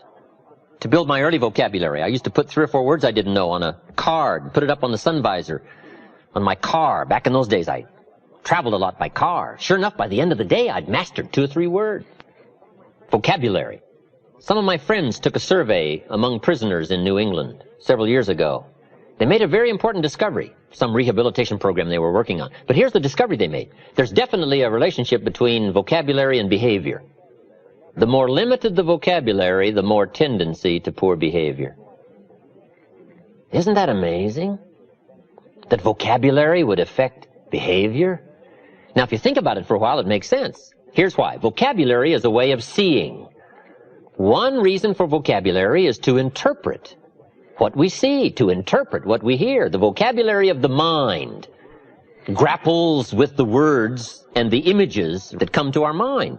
Now, if you've got a poor set of words and skills and tools with which to interpret, you can imagine the errors and the mistakes you'll make in judgment. And since vocabulary is a way of seeing, if you can't see well, you can imagine the errors you can make and how they compound as life unfolds. We do 2 things with vocabulary. We interpret and we express. The words we have are the only words available to us. The words we know are the only tools available to us to, number one, interpret what's going on, to interpret what's being said, and to express your heart and your mind. Now, if you can't interpret well, and if you can't express well, you can imagine what a deterrent that is to the good life. And the extra treasures, the extra feelings, awareness, riches, power, influence. So it's very important to have a good vocabulary. So I would ask you, one of the most important books in your library should be the dictionary. Just go through the dictionary. The words are fascinating, their origin and where they came from. Vocabulary. Now here's the last part on saying it well. Don't forget to say it. Practice the art every chance you get. And try to say it well. It's easy to be lazy in language all day and not practice the gift and the art. Then when it comes time to make an important talk, to appeal to a child, we're missing the words and missing the sharpness and missing the vocabulary simply because we lack the practice of doing it every day. If you want to get good at communication, you have to be aware of doing it every day as a practice session of getting better, so that when the real important occasions arise, you will have the gift and you'll have the style, you'll have the sharpness and the clarity and the substance and the emotion. I have a key phrase for you. Actions are no substitute for words. Don't fail to say it. Now, we've heard the old expression, words are no substitute for action. That's true. Talk, talk, talk, never act. That's not good. But this also isn't good. Act, act, act, and never talk. We must be gifted with words if we want the full treasure of life. So practice every occasion you get. It's okay to send somebody flowers, but don't let flowers do all your talking. Here's why. Flowers have a limited vocabulary. About the best flowers can say is, you remembered. That's about the best. Or, you care. That's about all. Flowers don't say, you do incredible things to me. Nobody in this world affects me like you do. Now, see, flowers talk, but they don't say that. That you got to add in the card. Right? That you got to add in person. So the next time you give flowers, say, just so my flowers won't do all the talking, let me add. And then put the gift of words to work to go along with the activity. And you will start to sense this whole growing excitement about using language to affect somebody, to translate feelings of heart and mind. And the response you're going to get and the results you're going to get starts growing in measurable quantities. I'm just asking you to take the extra time to engage in these arts and practices. The gift of language, communications, affecting people with words. So we've covered step 1, have something good to say. Step 2, say it well. Here's step 3 to good communications. Read your audience. It's very important to read and to pick up the signals of what's happening with your audience. Now, when I first started lecturing outside my business circles, I had some problems here. Reading my audience. I think my early audiences, they all could have left halfway through and I'd have never known it. I was so intent on what I was saying that I was a bit unconscious of what was going on out there. Then I finally learned to look up, to watch and see what's happening. We call this reading what's happening. My largest audience has been 10,000. I wasn't the only speaker. Art Linkletter, Paul Harvey, Dr. Peel, Zig Ziglar, myself. We each had an hour. But we had 10,000 people. But now that was the first time I'd ever talked to 10,000 people. Awesome event for me. You know, Paul Harvey, he didn't have any problems. Art Linkletter, he didn't have any problems. But I had some problems. That first 4 or 5 minutes, right? 10,000 is a lot of people. And you got to read fast. Right? Because 10,000 people can turn on you quick. But learning to read, what's going on back there? What's happening? Now, it's also just as important to read a person, to read a child. If you want to be effective, you got to get the feedback. You've got to pick up the signals to know whether to be stronger or whether to ease off, whether to change stories, change words, change language. All of this comes by a good ability to read your audience. So let me give you some clues on reading. Number one is simply to listen. Part of reading is listening. You pick up a lot of clues as to what else to say, what all to say by being a good listener. From early times, I think we've learned to be a good speaker, you got to be a good listener. That's where you pick up the information, is to listen well, especially in a private conversation, a more informal conversation. Good listening habits. That's part of reading. Number two, you got to read what you see. There's a good book called How to Read a Person Like a Book. It's a pretty good book by Nuremberg. And it's a study of body language. Now, you can't get too deeply involved in this, or you'll be so intent on reading body language that you may miss the point. But we can all, I think, use some help here. And now, some things are very obvious. You're talking to somebody and they've got their arms folded and their chin tucked down and they're frowning. That probably means, right, you got your work cut out for you. You got to reach deep into your bag of experiences and language, because this one isn't going to be easy. So some body language is fairly obvious. If you're talking to somebody and they're leaning toward the door, that probably means something, right? It means you're going to have to get with it. You're not going to have an audience long. So part of it is just being conscious, right? Body language, reading what you see. Now, kids are pretty easy to read because they don't even try to fake you out, right? You talk to kids and they're staring out the window. I mean, they don't mind showing their total unconcern. But now here's what's more challenging. In a polite society, sometimes body language can be deceiving. If somebody, while you're talking, looks at you and smiles, you got to make sure you don't misread that. Here's what we teach in leadership skills. Don't mistake courtesy for consent. In a polite society, we've learned sometimes to be courteous, but that doesn't mean we buy the story. With somebody being polite, smiling and nodding, you got to make sure you don't misread that and stop short of the full persuasion. Don't mistake kindness for acceptance. In a polite society, we've learned to be kind, but that doesn't mean we've accepted. So part of this is a little more subtle in reading in a polite society, whether or not somebody is buying your argument, if they're being persuaded by your presentation. So body language, picking up those signals. Now here's the one that's probably the most effective, but it's probably the most elusive. Reading the emotional signals. This is an area probably where the women have it over the men. Picking up the emotional signals. I think men can learn these skills, but I think women have a lot of this automatically. Men can learn it, but it's something we all have to learn. Emotional signals. Picking up the signals of whether to change your language, be sharper or to be softer, to go after a problem or to ease back and give it time to soak. Part of this is just picking up the feelings, picking up the emotions, being sensitive to the situation. This is not easy stuff. This is extra learning stuff, extra skills. But this is called summit learning, for those extra measures of rewards that come from communicating by learning these extra skills. So third, very important to read your audience. How are you coming across? What is the effect? From a child to an auditorium full of people. Reading. Here's the fourth step to good communication. Number 1, have something good to say. Number 2, say it well. Number 3, read your audience. Number 4, intensity. Here now starts the power of what we say. Part of the strength of what we say is the words we choose. The greater part of the strength of what we say is the emotions that are loaded into the words. Here's what has power unmatched: words loaded with emotion. There is no greater power. Words have an effect, but words loaded with emotion have an incredible effect.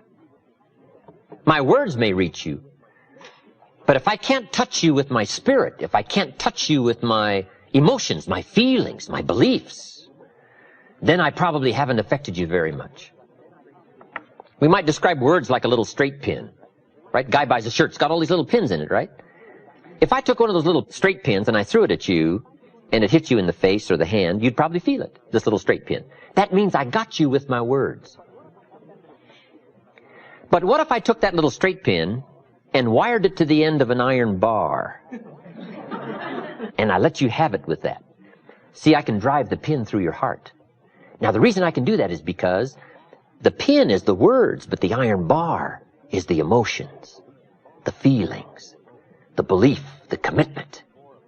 All that I am, if I can put more of what I am into what I say, no telling what miracle I can wrought. No telling how much of an effect I can be. Real persuasion comes from putting you into what you say. But now here's part of the clue, and we call these extra refinement of leadership skills. Learning to measure your emotions. That's very important, to learn to measure your emotions. We teach, don't shoot a cannon at a rabbit. It's effective, but you got no more rabbit. It's called too much firepower for the occasion. You don't need an atomic explosion for a minor point. Enough, but not too much. We call this understanding how to measure the flow of your emotions to cover a point. Okay, but if it needs heavyweight stuff, you reach and get it. If it needs a milder approach, you learn how to measure it in milder, easier terms.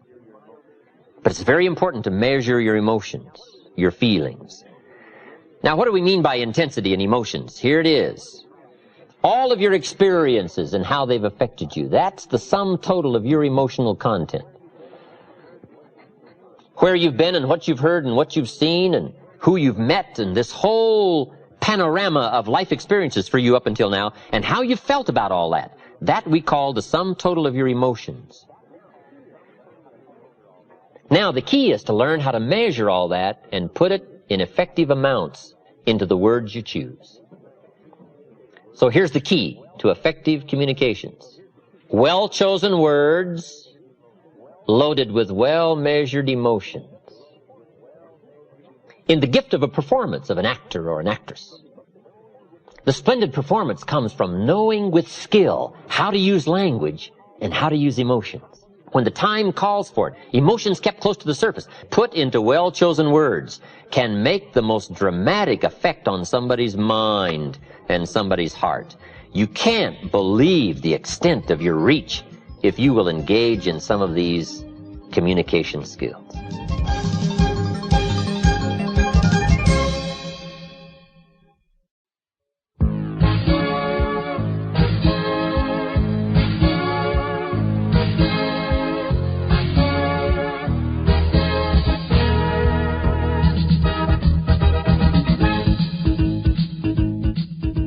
Here's the clue to really affecting people. Start with where they are before you try to take them to where you want them to go. Meet people where they are. If somebody's hurting, you got to meet in the hurt. If somebody's in trouble, you got to start with the trouble.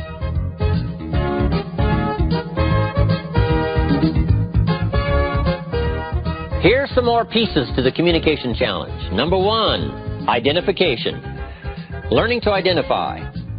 This is a real challenge. Now, it's not too difficult if somebody's like you. The real challenge is to identify with somebody who's not like you. In a wider range of teaching all of this, here's the reaction you want from identification. Me too. You just want the reaction for somebody to say, me too. I understand what that's like. I've been there. So part of it is trying to translate your experiences into words so that someone will identify with it and say, me too. Here's the reaction you don't want. So what? Now, it's easy if you're not careful to load your presentation with a lot of so whats. Mr. Schoaf, who only went to the 8th grade in school, but he gave me the classic point to ponder here when I was 25 years old. And it was put in such simple terms, I've never forgotten it. Let me put it in those same terms for you. Here's what he said. Learn to express, not impress. That was so helpful for me, because it's easy to engage in language just designed to impress instead of express. But Schoaf said if you want to touch somebody, learn to express. Sincerity from the heart, not impress. Impress builds a gulf. Express builds a bridge.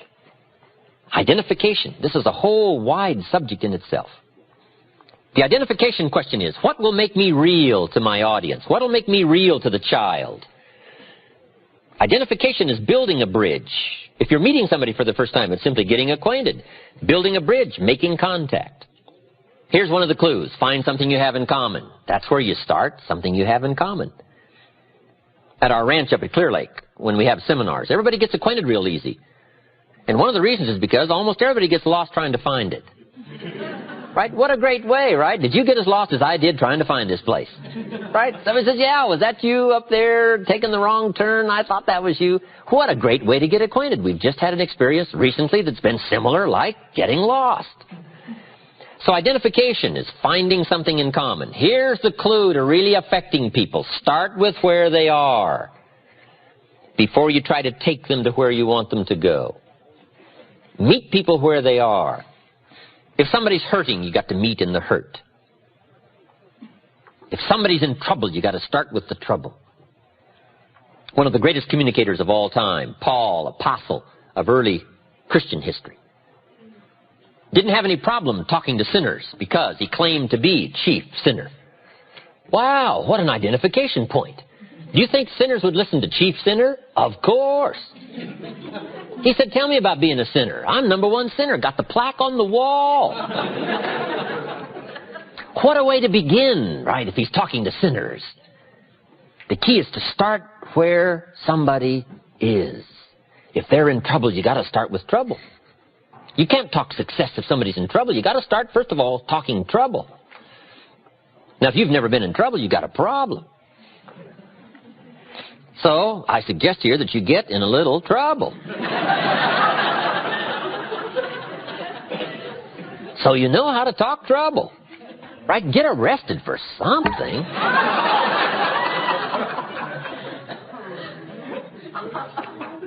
So that when somebody is stricken in the heart, and you've had this experience, maybe not as deeply, but somewhat of an experience of being stricken in the heart.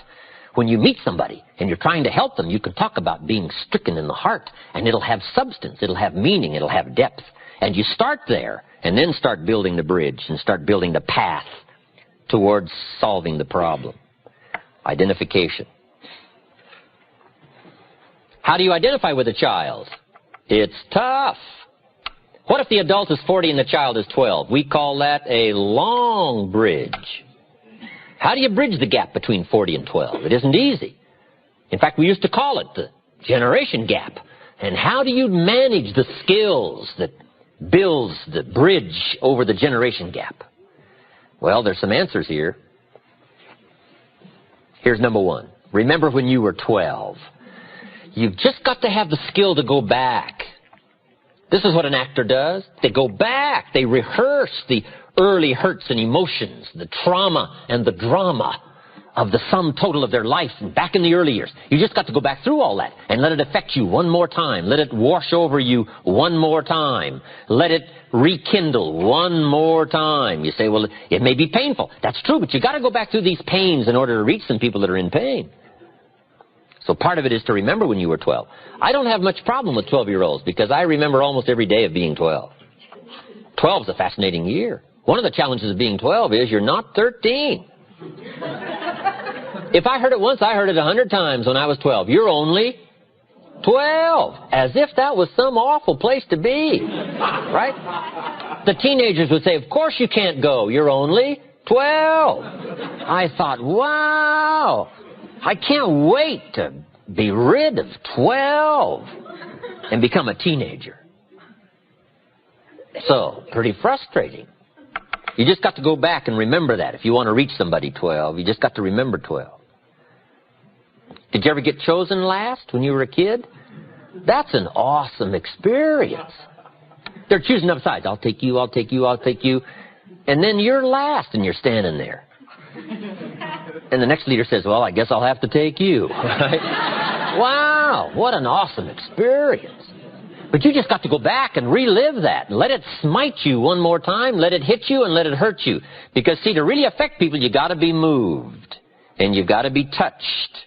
And without moving and touching of life experiences, whatever emotion it calls for, there are some people you can't reach.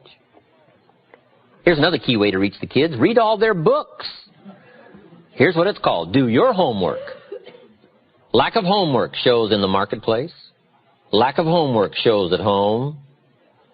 See, if a child has read this book, and I read the book, one of the great places we can meet is in the book. I say to the child, remember the story where right away they're going to be impressed that I've done my homework. And the kid says, did you read that book? I said, yes, I read all those books. They say, wow. But I say, remember the story where? They say, I remember that story. I say, well, that's about like now. Not exactly, but it's pretty close. And the child says, oh, I see, I see. Now they can see because we went back to the common seeing that was in the book. But if you miss the book and don't do your homework, I'm telling you, you'll miss a chance to identify. Here's the big challenge, identifying with somebody who's not like you in color or religion or circumstance. How do the successful reach and touch somebody who isn't successful? Well, first of all, they've got to talk about their struggle, not their success. Let me give you the clue to good identification. Your struggle will more often identify than your success. If you've got an hour to talk and you spend 59 minutes on your success story, we call that building a gulf, not a bridge. You've got to spend most of the time on your struggle, most of the time on your fears, most of the time on your apprehensions, most of the time you hesitated, most of the time you were about to give it up. You've got to spend some time on that. That's called identification and building a bridge. Then take them by the hand and then show them your success when it has meaning because it came from struggle, it came from decision, and it came maybe from heartbreak, and it came maybe from the same position the person finds themselves in that you're talking to. Identification. What makes you real? That's so important. Part of identification is proper word choice. Jesus said to his disciples one day, today I'm going to teach you how to fish. What an important choice of words, fish. Who is he talking to?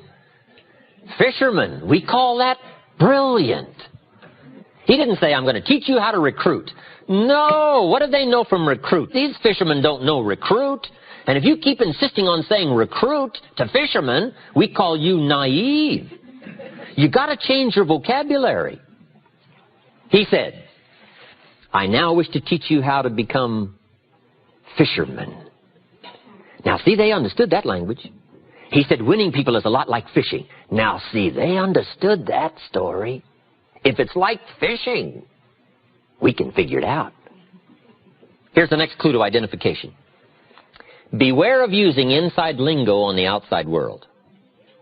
Sometimes inside, some little catchy phrases become comfortable, but outside they become strange. The man said to me, we've got to get into the Word. We've got to spend more time in the Word. I thought, how small would you have to be?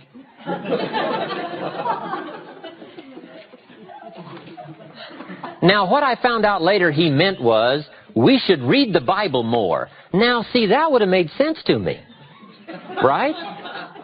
But the into the Word, we call that kind of strangey language. And you got to be careful of strangey language on what we call the outside world. You got to learn to shift gears.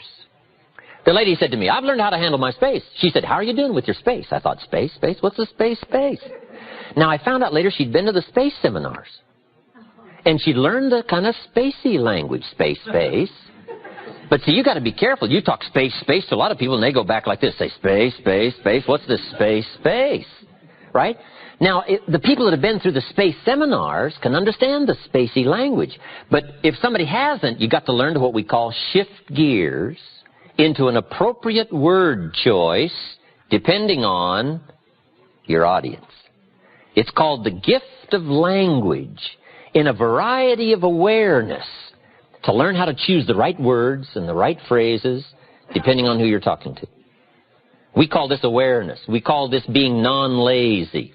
We call this being sharp in perception to know who you're talking to and how to choose the words that'll make sense. Identification. You've got to identify with the sorrow by recalling your own sorrow. Identify with the joy by recalling your own joy.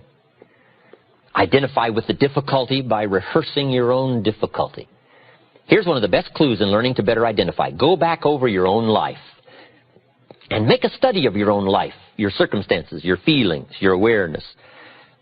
Some of the stories you haven't told for a long time.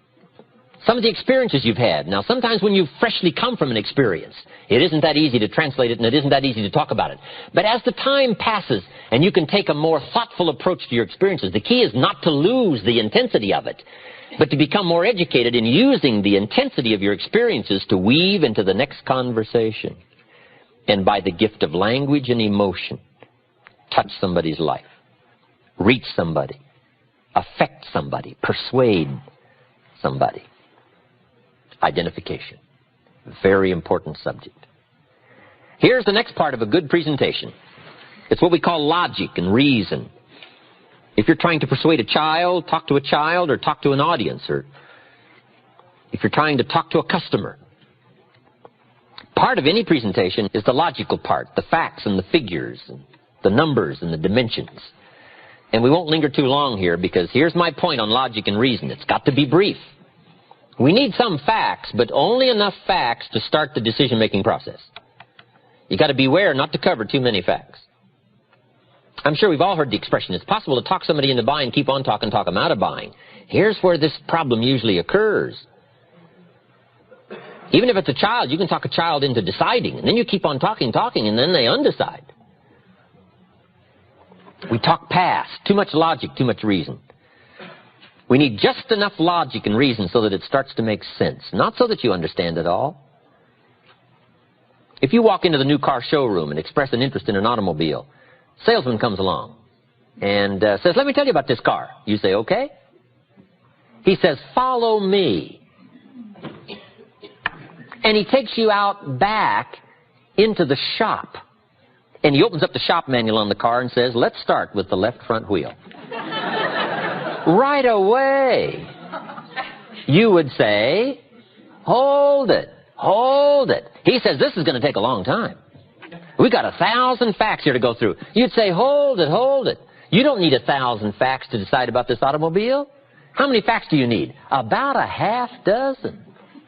And if somebody makes the mistake of going beyond the half dozen, here's what they're going to do: lose their audience. So you got to make sure you don't get into too wide range of facts and logic. Because here's why. Most decisions are made emotionally. We need just enough logic so that it makes sense, but we're going to do it probably out of emotion. So the key is to be brief. With logic, reasons, facts. Because too much of anything is too much, right, at one time. What if you sat down to a steak dinner and you were real hungry, so you cleaned it all up? What if they cleared that away and brought you another one? Well, let's say you're real hungry, so you go for the second one. What if they cleared that away and brought you the third one? See, that third one doesn't look good. In fact, if you start on it, you'll probably lose the whole thing, right? I mean, too much is too much. So, brevity on logic and reason. It needs to be powerful, it needs to be factual, but brief.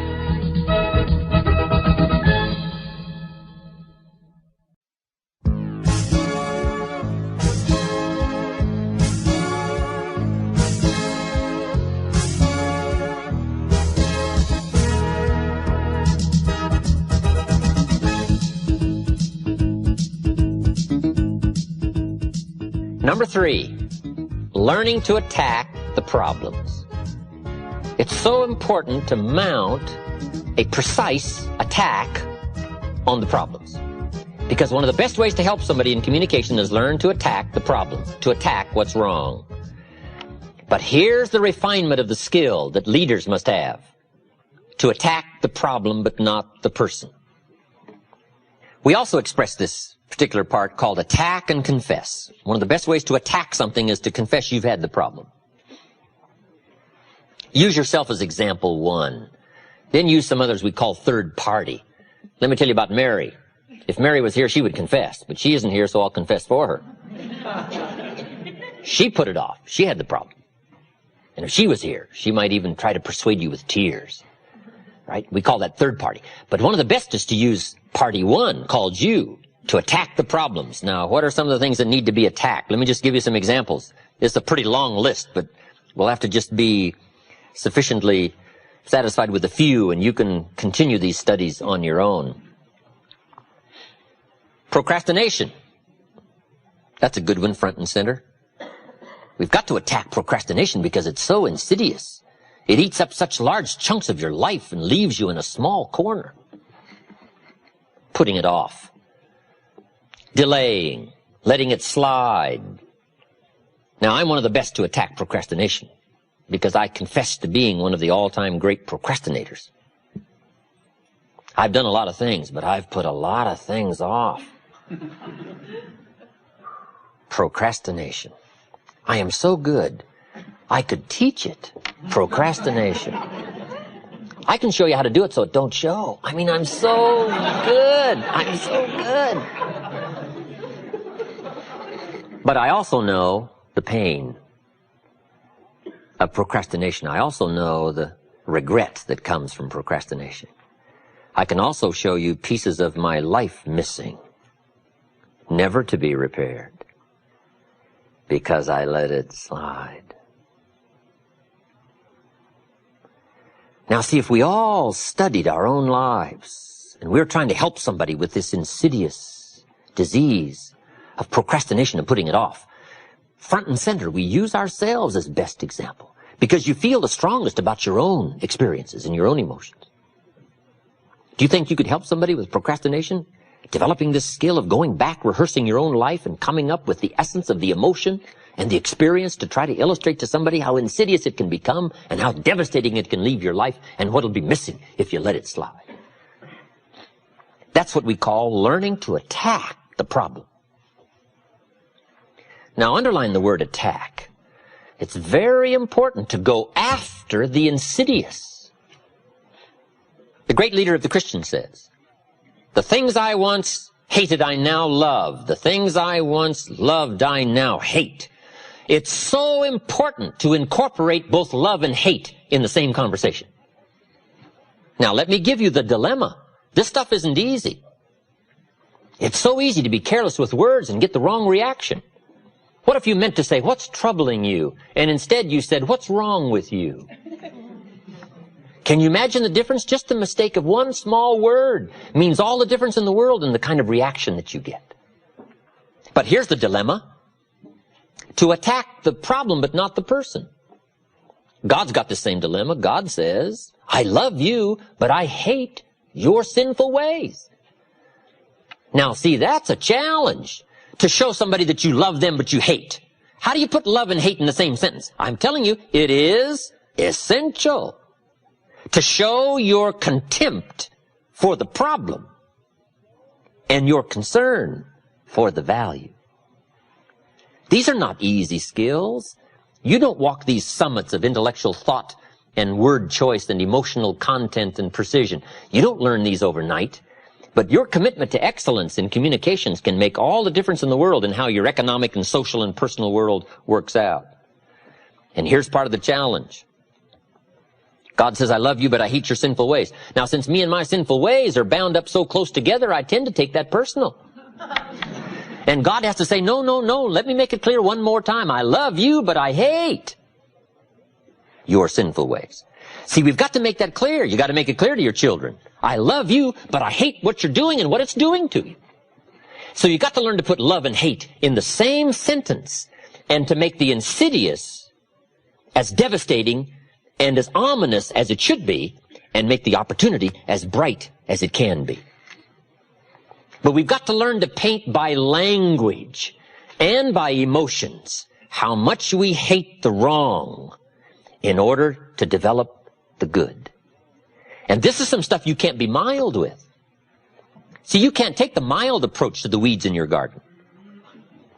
You've got to hate weeds bad enough to go kill them. You say, well, I've learned to handle this stuff. This is not stuff you handle. This is stuff you devastate.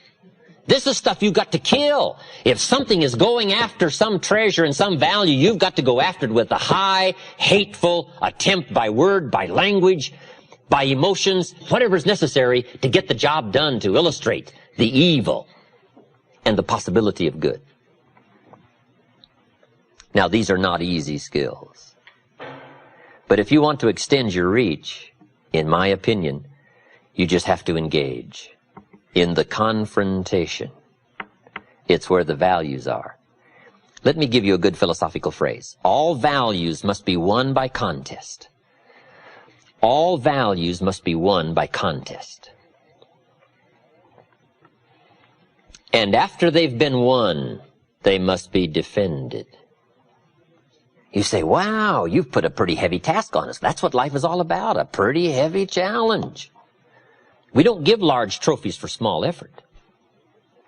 If you want to win high health, if you want to win high wealth, if you want to extend a long reach in touching people's lives, you got to engage in some of these extra powerful disciplines. And one is to secure the territory by vigor, and the other is to defend it with equal challenge. Attack. Procrastination. Here's another good one. Blame. I engaged in this the big share of my life until I met Mr. Show. I used to blame my negative relatives. I used to blame the government. I used to blame taxes. I used to blame prices. I said, it costs too much. Show said, no, let's cover the real problem. You can't afford it. I thought, wow. I never looked at it like that before. Shoaff said, sir, you must intellectually understand, it's not it that's your problem. It's you that's your problem. It's not out there that's the problem. Out there is like it's been for 6,000 years. You can't cure that. But what you can cure is errors in judgment, errors in attitude, errors in activity, errors in misjudging results. I found that the errors were within. But see, he had to go after me on that point. Here's the next one. Excuses. Wow. We've got a million. I'm too short. I'm too tall. I'm too old. I'm too young. I don't have the money. I don't have the experience. On and on and on with the excuses. Learning to attack. Very important. Now, here's what we call tools of last resort. Here's part of the attack you can use. And if you learn these skills, no telling who you can help. But you must save these for what we call tools of last, underline last resort. These are some things you don't use up front. Here's the first one, a direct attack. You've got to be very careful of a direct attack so that it not be misjudged in severity. Next is scolding. Got to be very careful of scolding. You only use it as a last resort. Somebody walks in late, you say, where have you been? See, that's loaded with insinuations. Loaded. You got to be very careful. Only use it as a last resort. If you have to resort to it, you have to, but don't use it up front. Okay, we call save these. Save these for when the occasion calls for such harsh language to go after something. And the last one is sarcasm. Sarcasm can be useful, but you got to save it. Who do you think you are? See, that's powerful language, but you got to save it for when it is meaningful to use such powerful language. Matters of the heart are delicate. Here's what we teach. Don't operate on the heart with a hatchet.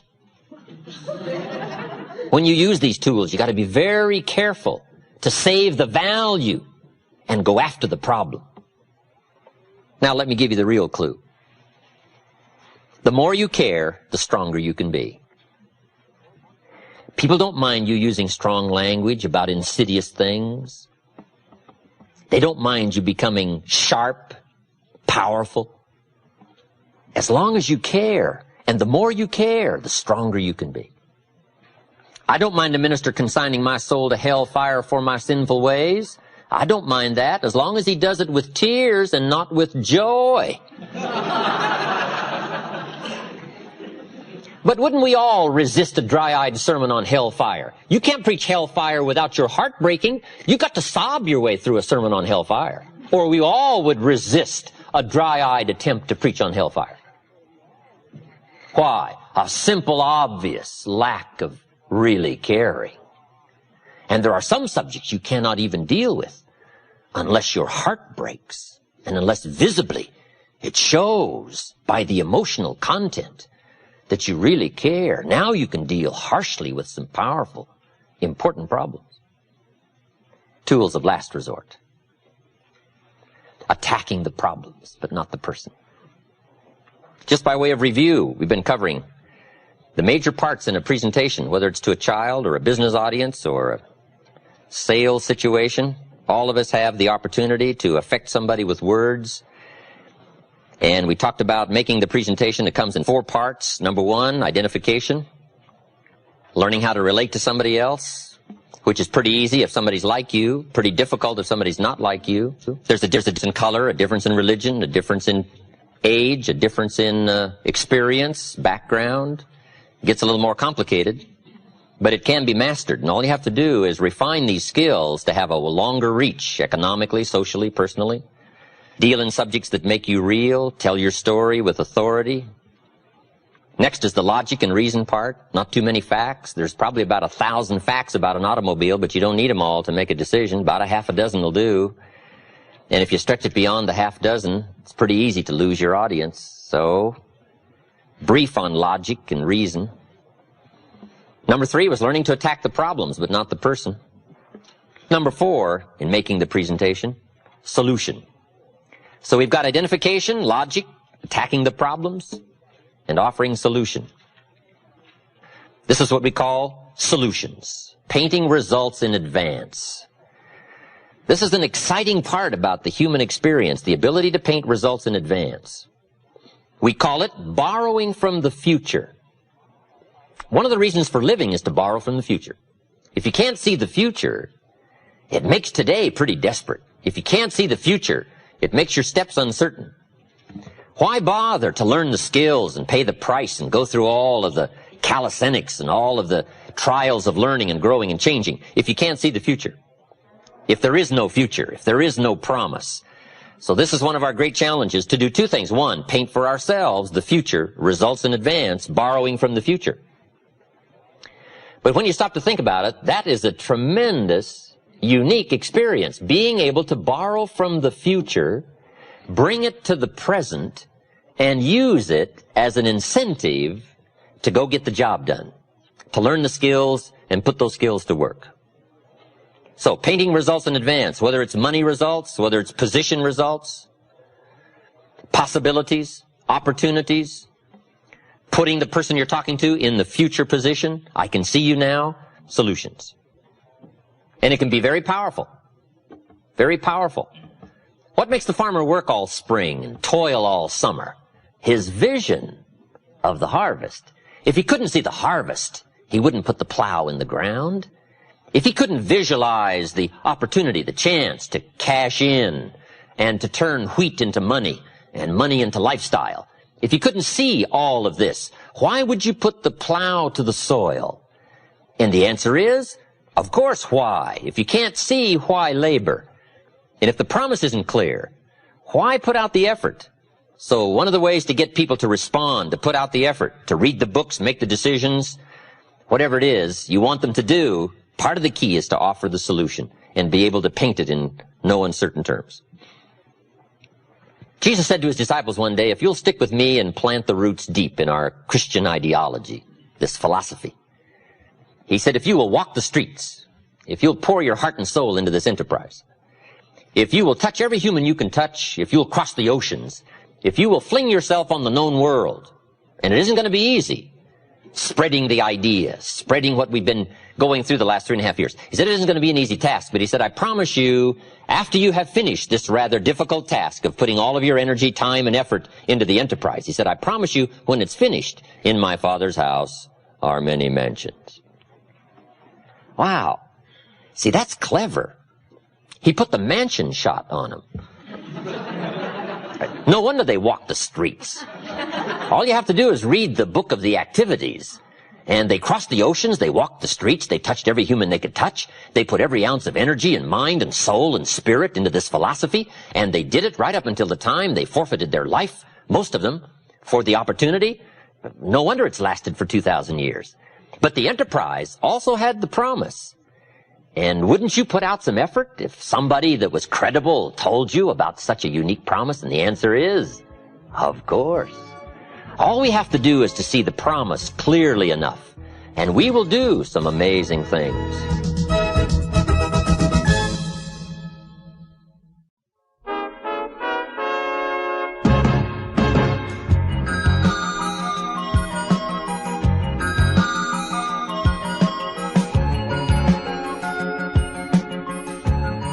Passion, emotion, beliefs, convictions.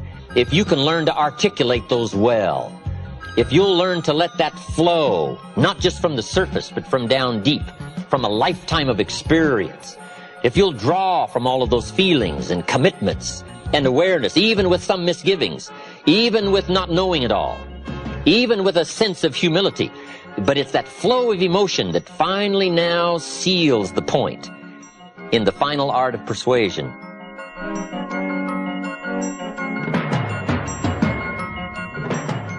Now let's engage in a very exciting subject called the art of persuasion. Let me give you some notes to take, because I found there's a great deal of difference between presentation and persuasion. When I first got into sales, I became a pretty good presenter. Show taught me well. I used to hear people say, I've listened to a lot of salesmen, but you've got to be one of the best. I thought, wow, the man has taught me well. Somebody else would say, hey, I've been around, I think I've heard them all, but wow, you've got to be the best.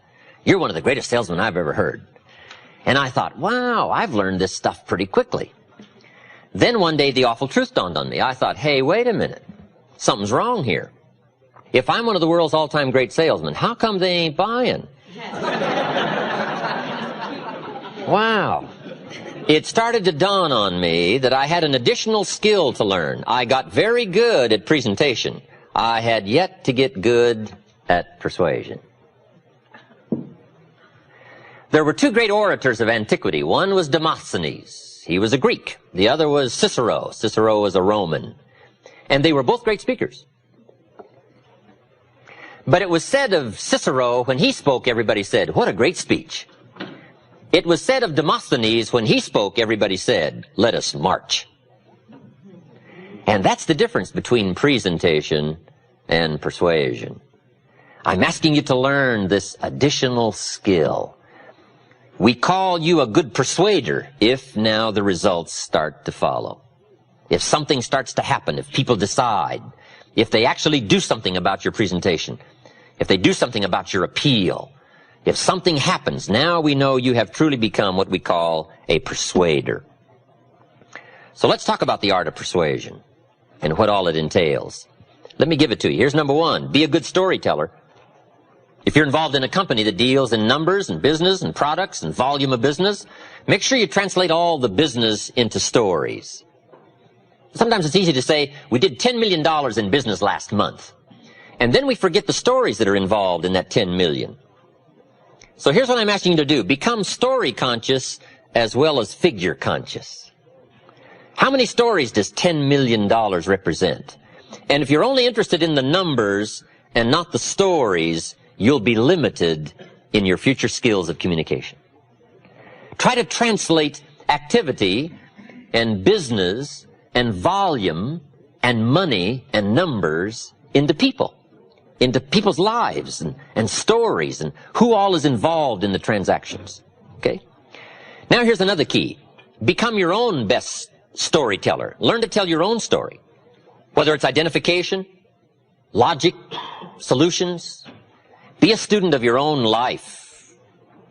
It's so important to go back over your own life. It's good to review at the end of the day your experiences of the day. We call it learning to reflect. One of the keys of making the past more valuable to invest it in the future is learning how to reflect. And let me give you some good times to reflect. One is at the end of the day. Take a few minutes at the end of the day and go back over your day. Who did you see, and who did you meet, and who did you talk to, and what happened? Why did they say what they said, and why did you say what you said? We call it running the tapes again. And if you'll take a few minutes at the end of a day and run the tapes of the day again, that day will take a more important place in your equity future. You'll be able to draw from that day.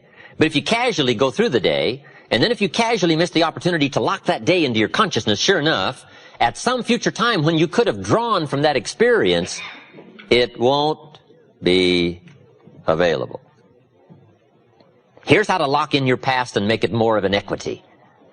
Number 2, take a few hours at the end of the week to go back over a week. A week is a pretty good chunk of time. The sights and the sounds and the colors and the people and the decisions and the mistakes and the errors and the successes. Just go back and review that week and let that week take a more powerful place in your awareness. A half a day at the end of the month. A month is really a good chunk of time. We wouldn't let a company go by without taking a look at least in 30 days. You can't be casual about taking a look. Somebody says, well, let's let the company go a few years and then we'll take a look. Say, no, you can't wait a few years. That would be too late. You could be so far off track. Now, I'm asking you not to let your life go more than about 30 days without taking a serious look at the numbers and what you've done and what you've said and how you've grown and your experiences, so that one more 30-day period takes a stronger place in your life. Take a weekend at the end of the year called Time to Reflect. Why? To make the past more valuable. If you treat it so, experiences can become commodity, currency, coin. Now, why try to make the past more valuable? Here's the simple answer: to invest it in the future. When my father was about to turn 76 years old, I said to him, dear Father, can you imagine the incredible experience that's waiting for you to gather up the last 75 years of your life and invest them into your 76th? See, that's a lot different awareness than just trying to make it through one more year. Let me offer you this challenge to gather up more of your past and invest it in your future. And part of it is studying your own story, because your own story could be so powerful in identifying and offering answers and solutions. No telling what, if you took a little time, you could uncover that you just haven't talked about for a long time. If you were to dig back, no telling what additional stories and experiences you could reawaken, so that when the opportunity came, you could draw from that experience and invest it into that conversation, and no telling who you could touch. And without it, it might be a touch you couldn't make and a reach for which you're too short. Stories, your story, other people's stories. What a great way to illustrate fact and ideas and philosophy is to use the stories of life, because that's the real stuff of life, the stories of life. All right, here's number 2 in the art of persuasion. Accurate facts. Accurate facts. We call it dealing in truth. Accuracy is very important. Here's why. It builds credibility. Credibility starts to weaken if you mess with the facts, the truth, the correct numbers. Now, everybody will give you room for what we call an unintentional error in dealing in facts. Now, see, if my watch says about 7:28, but if you were to ask me what time is it, and I was to say it's 7:30, you would allow me to be a couple of minutes off, right? If I said it was 7:30, but accurately, really, truthfully, it was 7:28, you would give me that error to just quickly say 7:30, right? You would say, you didn't mean to mess up my life, right? By leading me astray with this erroneous information that it was 7:30 when really it was only 7:28. Now, there are times and occasions when you may have to be precise, and it may be a life and death matter, who knows. But in generally speaking, people will give you room for making what we call an unintentional error in stating what we call the truth. But beyond a sort of reasonableness of unintentional error, an area that is what we call in higher circles unacceptable. Some people deal in exaggeration, and it starts to destroy their credibility.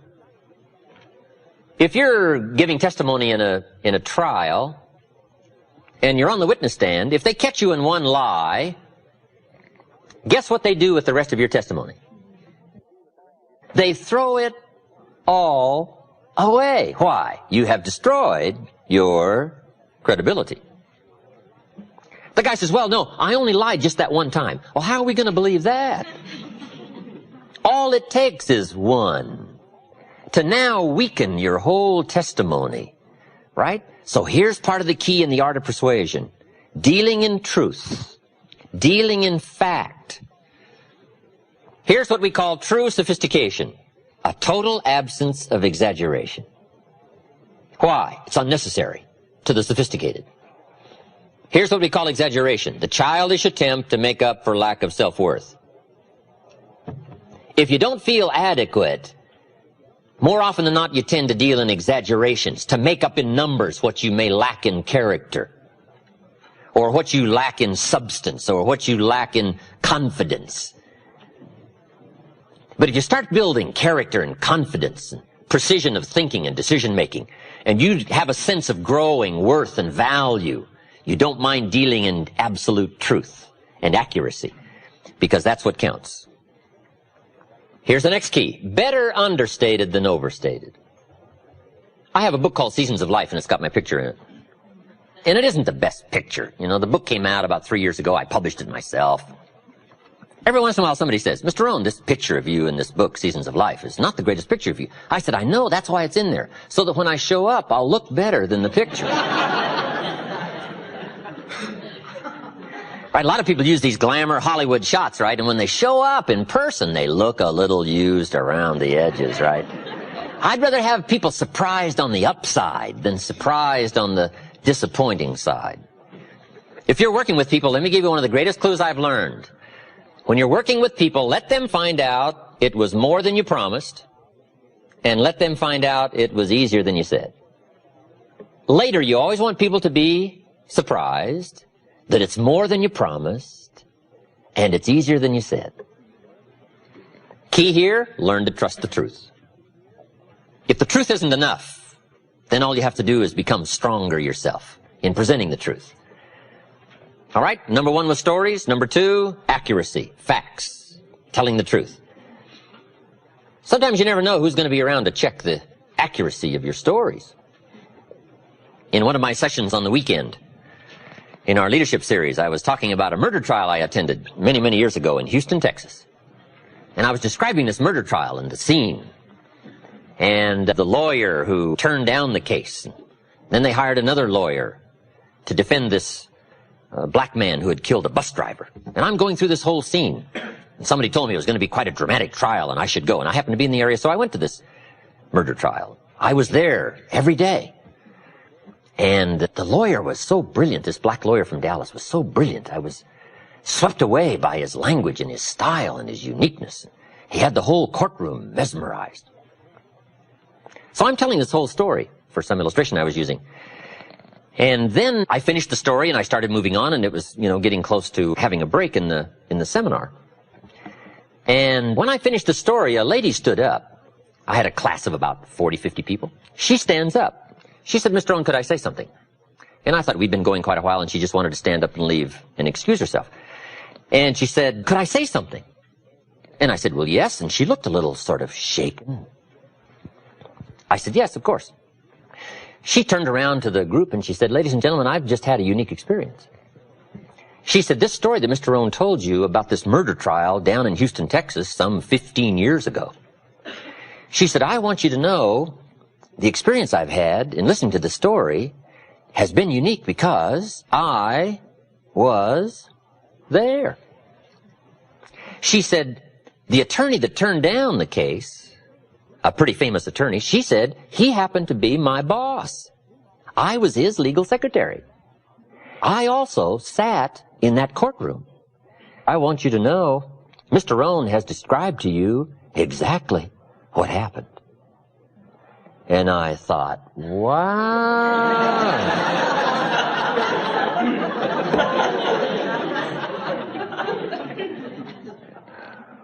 Close, right? I'm asking you, right? Tell accurate stories. Deal in truth, because you never know when 15 years later somebody's going to be sitting in your audience. Okay. But learn to trust the truth. There's nothing more powerful than the truth. I got an ancient quote for you. Here's what it is. The truth will set you free. That's what sets you free. The truth. Many people are dealing in affirmations, but I'll tell you what sets you free. The truth. The best thing to affirm is the truth. If you're broke, best thing to affirm is, I am broke. That's what you put up on the refrigerator. It's the truth that sets you free. Right? When you're shaving in the morning, gentlemen, if you're broke, you just put that up there. I'm broke. There's nothing better to set you free than the awesome facts, the truth. So deal in truth. Affirmation without discipline leads to delusion. And the discipline and the accuracy of knowing your situation. You say, well, that's a bit negative. You've got to deal somewhat in negativity. If you've got something fairly wrong with your heart, looks like you're going to need a major operation, how many x-rays do you want them to take to find out what's really wrong? Somebody says, oh, just take one and see if we catch it. You say, no, not my heart. How many x-rays do you want them to take? It's kind of a negative subject, taking x-rays. How many? As many as it takes to find the full extent of the facts called the negative problem. So best to state the truth. Now we can deal with truth. Now we can deal with the problem if we accurately state it and we take an x-ray that shows it in all of its insidiousness. Now we can go after it and we can effect a cure. Now we can start the positive treatment. But at first, you got to know the problem before you can find the answer. So dealing in truth, so important. It sets you free. Next in the list of key things to remember in the art of persuasion, I've got down here quotes. You might as well borrow somebody else's good language. If they've said it extremely well and you can use it to illustrate a point, just borrow it. I borrow everything I can borrow. All the stuff Mr. Schoaf taught me, I borrow all that. You know, try my best to give him credit for all the things he shared with me. But borrow. Some people have said it so well, there's no use trying to think up another way to say it. Quotes. It shows you've done your homework. It shows you're passionately interested in your subject. The quotes, the stories. In some other seminars I give, I use a lot of quotes. I'm talking about humans being affected by each other, and I quote the lyrics from a recent song that says, if not for you, the winter would hold no spring, couldn't hear a robin sing, I just wouldn't have a clue if not for you. Now see, that's so well said, you couldn't improve much on that. So the key is to just borrow all that you can borrow to support your argument, to express your heart, or to express your mind and your feelings. This is part of the art of persuasion, learning to borrow things well said and well constructed. Winston Churchill said, the truth is incontrovertible. Malice may attack it, and ignorance may deride it, but in the end, there it is. See, that's so well said. You could stay up all night and not think of that, right? But you don't have to stay up all night and think of it, right? Churchill's already said it. But it's so powerful, and it's so brief, and it's so precise, and it's so dramatic that you might as well borrow the drama that comes from the language just by exercising the quote. I talk about the brevity of life in one of my other lectures. The Beatles wrote, life is so short. What a powerful lyric from one of their songs. And for John on the streets of New York, it was extra short. But see, those are powerful words. Elton John sings, she lived her life like a candle in the wind. Wow, you can't think of much better lyrics to describe how fragile life is and how brief it is. Right? Those are unique words, and the key is to learn the words and borrow the quotes to support your expressions, your communication, your conversations.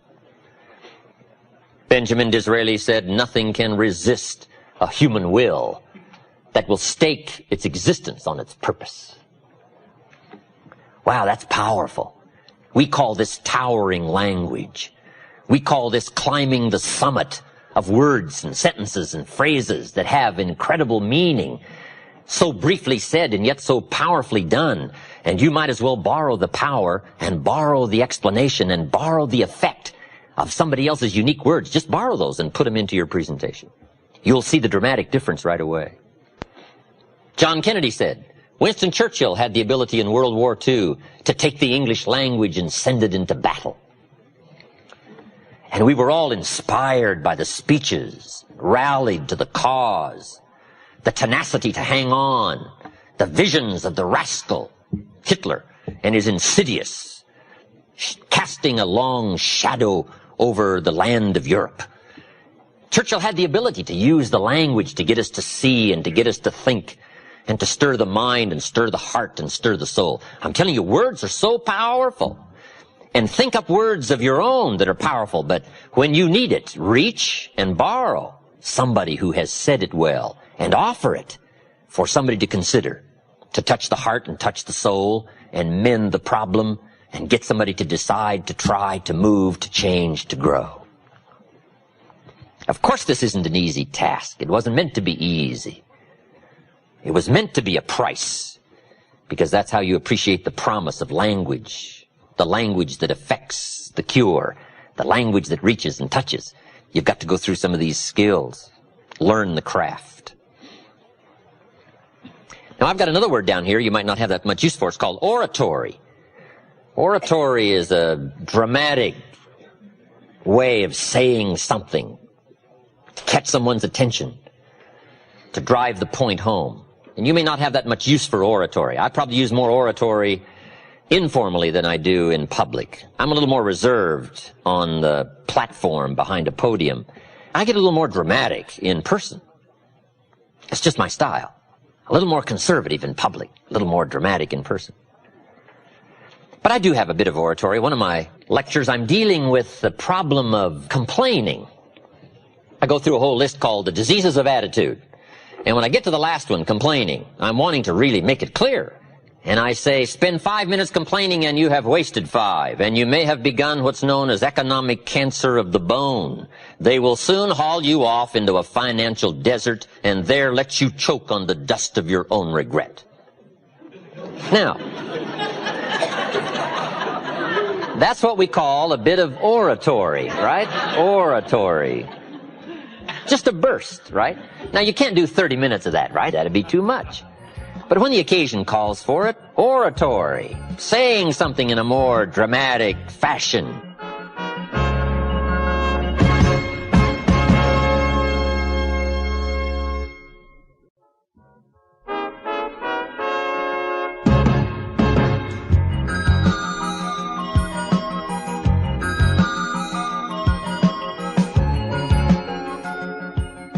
Here's the next one. This is very important in dealing in the art of persuasion. Straight talk. I don't think any of us mind anymore, do we, in saying, let's tell it like it is. Doesn't almost everybody make the comment, level with me? Tell it like it is. Put it on the line. And that was one of the great experiences I had in meeting this incredible gentleman, Mr. Schoaf, when I was 25 years old. Mr. Schoaf only went to the 8th grade in school, so we put things in very simple language. But I tell you what he did do. He laid it on the line. He said, Mr. Rohn, if you're 25 years old and you're an American male and you've been to high school and 1 year of college and you're not at least a third of your way towards your fortune, he said, isn't something wrong? Now, see, I'd never looked at it like that before. As being wrong, he said, something's wrong, right? And he said, there's nothing wrong with the country and nothing wrong with the companies and there's nothing wrong with the banks and the money, but there's something wrong with your plan. There's nothing wrong with you, but there's something wrong with your thinking, something wrong with your plan. You bought the wrong story. You bought the wrong formula. And it's easy to wind up a nice person and broke.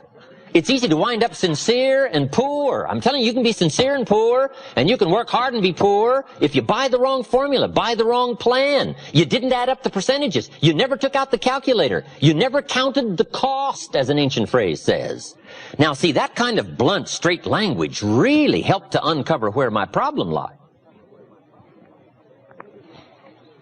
Let me give you one of the most clear formulas he gave me that helped to change my life. We deal in what we call basics in one of my lectures. Basics, fundamentals. And there's just a few fundamentals. And there aren't any new fundamentals. You got to beware of somebody who says, I got a new fundamentals. And no, fundamentals are old. You got to be suspicious of a guy that says, we're manufacturing antiques. You say, no, you don't manufacture antiques. Come on. Here's one of the greatest of basics and fundamentals. It comes from an ancient Bible phrase. Here's what it says. Whatever you sow, you will reap. We call it simply the law of sowing and reaping. Right? Simply put, the law of sowing and reaping. Now then, Mr. Shoaff said to me, Mr. Rohn, there's another way to quote this law that may very well help to discover where the problem lies. I said, okay, I'm ready. Here's what he said. It's also quoted like this. Whatever you reap is what you've sown. I thought, wow, I never thought about that. Now there went my list of all the things I blamed for my current circumstances. If you don't like the crop, who do you look up? Answer, whoever planted it. And where do you find who planted your crop? Answer, in the mirror. That's where you go come fall, come harvest time. You go to the mirror, and if necessary you say, a few skinny carrots, I got to be unimpressed. Where were you last spring? Asleep. Didn't you read the books? Did you break your hoe? Now we call this straight. This is talking straight. This is telling it like it is. I asked the question last night, am I reading enough books or am I not? If I engage in my current financial practices, will it take me toward the fortune I would wish for in the next 10 years or will it not? If I keep up my current health practices, will I have the vitality and the health and the vigor to do all the things I want to do 5 years from now? Will I or won't I? Are my current practices taking me where I would really like to go, or have I been kidding myself for quite some time? I had a day just before I met Mr. Shoaff called, Do Not Kid Myself Anymore Day. Here's where I am after 25 years. Here's what I've got. There's no use Mickey Mousing with the numbers. There's no use trying to stretch it. There's no use trying to excuse it. There's no use trying to paint it some phony color. Let's tell it like it is. Because it's the truth that starts the freedom mechanism working. It's the truth that starts to relieve the mind of all the guilt and all the excuses and get right down to where it is. When I finally discovered that the government wasn't my problem and that prices weren't my problem and that it wasn't the company and it wasn't company policy and it wasn't my negative relatives and it wasn't the weather and it wasn't the economy and it wasn't the community, when I finally discovered it was me, we call that trauma. Now, after I had passed through the trauma of discovering that it was me and not all the other things I'd blamed all those years, when I finally went through the trauma, now suddenly it dawned on me, hey, if it's me, I can do something about that right away. And then I started getting excited after my trauma had passed. See, if it's the government, I don't give you much chance. If it's prices, I don't give you much hope.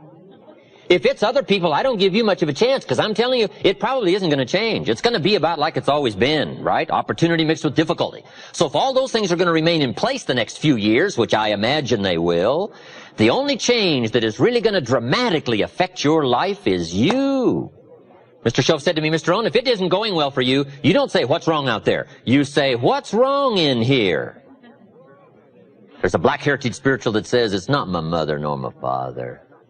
It's not my brother nor my sister. It's me. What a revelation. But once you find out it's you, that's something you can go to work on this very day. You can start to make a new stretch today. You can start reading some new books today. You can sign up for some new classes today. You can start engaging in constructive thinking today. You can make some life-changing decisions today. See, you don't ever have to be the same again after this evening, only by choice. And while you wait for prices to come down, and while you wait for the outside to change, I would go to work immediately and quickly on the refinement of your own thinking and the refinement of your own disciplines, and watch how quickly the equity of that starts to grow. Now, this is called dealing in straight talk. When a father who's 40 and broke living in this country finally discovers when his children say, "Daddy, how come we're not rich?" If he wants to speak the truth finally, he says, "I'll tell you why. I smoked it. I spent it in small daily pieces. And I didn't know it was going to mount up to be a fortune over the last 20 years. To be honest with you, I spent our fortune on non-essentials. Somehow they got to me with all the trinkets, and I didn't know what a price it was going to pay." We call this dealing in truth. Straight talk. Tell it like it is. Okay? Next, in the art of persuasion, challenge. Challenge. We all respond to a challenge. I don't know a normal human being that doesn't respond to a challenge. From the time we were small, how high can you jump? How fast can you run? How much can you do? Can you win? Right? We all respond to a challenge. So part of the art of persuasion is challenge. Here's one of the greatest challenges Mr. Shoaff gave me. He said, "Let's go do it." That's the great challenge. Not you go do it, let's go do it.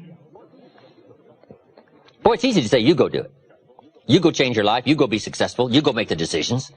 But how much better if somebody comes along and says, "Let's go do it. Let's read the extra books, let's make the decisions, let's pour it on. For the next 6 months, let's go full speed 110% and see what comes of that." Boy, what an inspiring thing when somebody says, "Let's go do it." That's the greatest of challenge. Let's. But life is a challenge. What else is new? It is so important to articulate the challenge, the press, the push, because the push is on. But that's what life is all about, accepting the challenge, driving the roots deep, becoming as strong as possible, accepting everything that comes and making it into what you wish to make it, attempting your best, trying your hardest, thinking well, reading well, living well, struggling with it all. That's called the challenge. But that's what makes life worthwhile. That's where the value is. The struggle for high ideals to make something unique out of your life. I don't know how better to put it. That's it, the challenge. Now, here's the last part in the art of persuasion. The word is passion. Some new books just written, A Passion for Excellence. Passion is the emotion. Unique thing about emotions. Emotions is what gives us the drive. Emotions is the spirit. Emotions is the life. It isn't just knowledge that makes you wealthy. It's knowledge mixed with feelings and attitudes and emotions. The surge of feelings and emotions. But here's the key. Our emotions need to be educated. We've got to send emotions to school. We call civilization the intelligent management of human emotions. You've got to have the drive. Without the power, you don't get anywhere. But now we've got to have the power well educated and well directed. But that's what it takes in the final art of persuasion, putting yourself into the picture. Passion, emotion, beliefs, convictions. If you can learn to articulate those well, if you'll learn to let that flow, not just from the surface, but from down deep, from a lifetime of experience, if you'll draw from all of those feelings and commitments and awareness, even with some misgivings, even with not knowing it all, even with a sense of humility, but it's that flow of emotion that finally now seals the point in the final art of persuasion, when people have picked up the essence that you really believe and are committed to what you've been talking about, and that's why you laid it on the line. That's why you borrowed every quote you could borrow. That's why you said it as well as you could say it. That's why you told every story you could. That's why you used yourself front and center. It's because you so passionately believe in the moment and what you're trying to accomplish in the way of decision-making in touching somebody else's life. Now, how good can you get at all of this, the art of persuasion? Probably one of the best illustrations I can give you is an ancient Bible story. I'm an amateur on the Bible, but there's some neat stories. One is so dramatically told, it bears repeating. It says, King Agrippa was advised one day that he had a famous man in his prison. And they came and said, "Oh, Agrippa, we have got the man you've been wanting for a long time. We've got him locked up in your dungeon." And King Agrippa knew who the man was. He was the great leader of the early Christians, formerly known as Saul from Tarsus, now known as Paul, apostle, leader of the early Christians. And Agrippa has been brought this incredible news that this man is in his dungeon.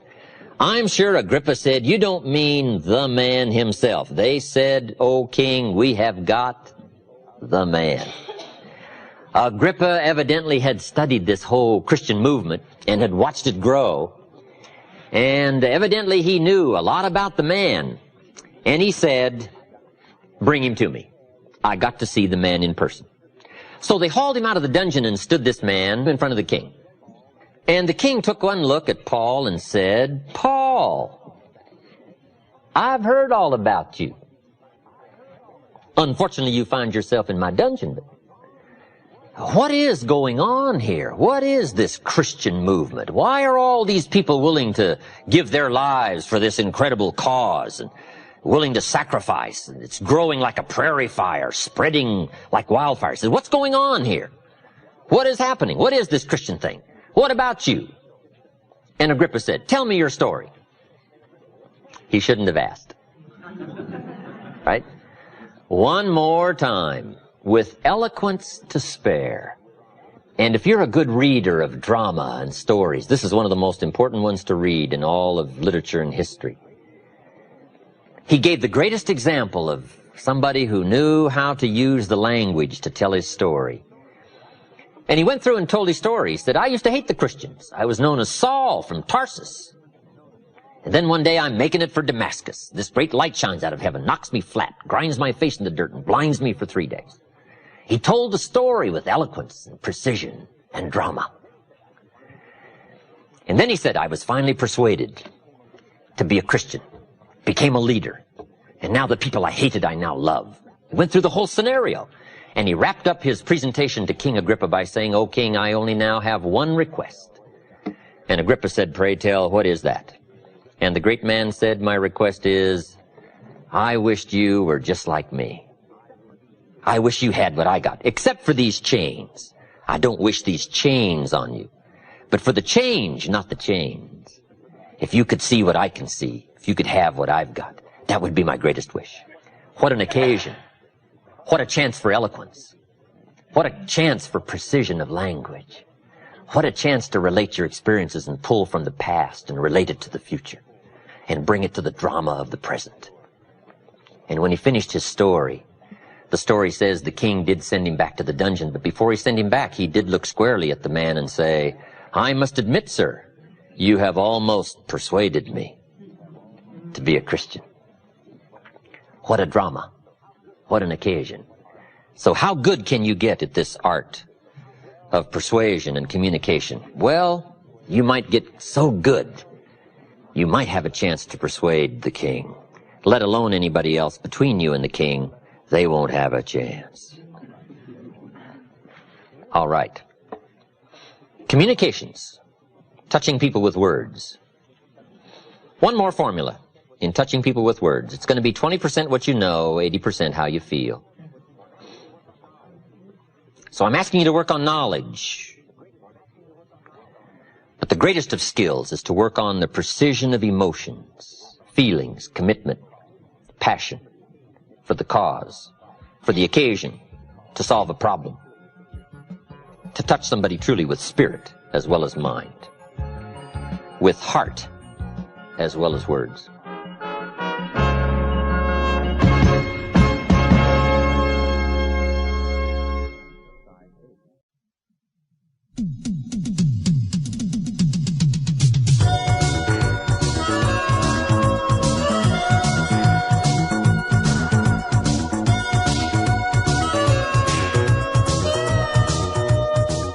I call leadership the challenge to be something more than mediocre. The step up to the new challenge, the new opportunity. It was said of Abraham Lincoln, he was at his mother's bedside when she died, and her last words were, "Be somebody, Abe." And if that story is true, evidently he took it to heart and proceeded from that moment to become somebody. And that's the key to leadership. Inner inspection of your gifts and your skills, your integrity and your character.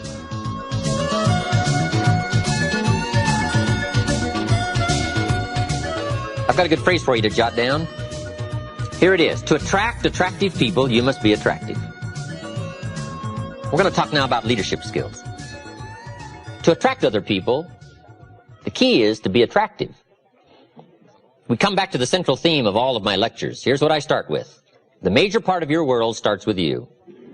Mr. Schoaf gave me, in dramatic fashion, one of the major keys that changed my life. Here's what he said. Work harder on yourself than you do on your job. That simple statement started to make measurable changes in my life in a fairly short period of time. I had discovered up until age 25, I had worked hard on my job, but not on myself. And that was my reason for lack of progress. Now, when it comes to be a leader, the same thing applies. If you really want to attract attractive people, if you'd like to have people of quality around you, the key is to become a person of quality. Leadership, the ability to attract someone to the gifts and skills, opportunities to be around you as a manager, as a parent. I call leadership the great challenge of the 80s in a wide variety of areas. Science and politics, and industry and education, sales, and here's a major one, parents.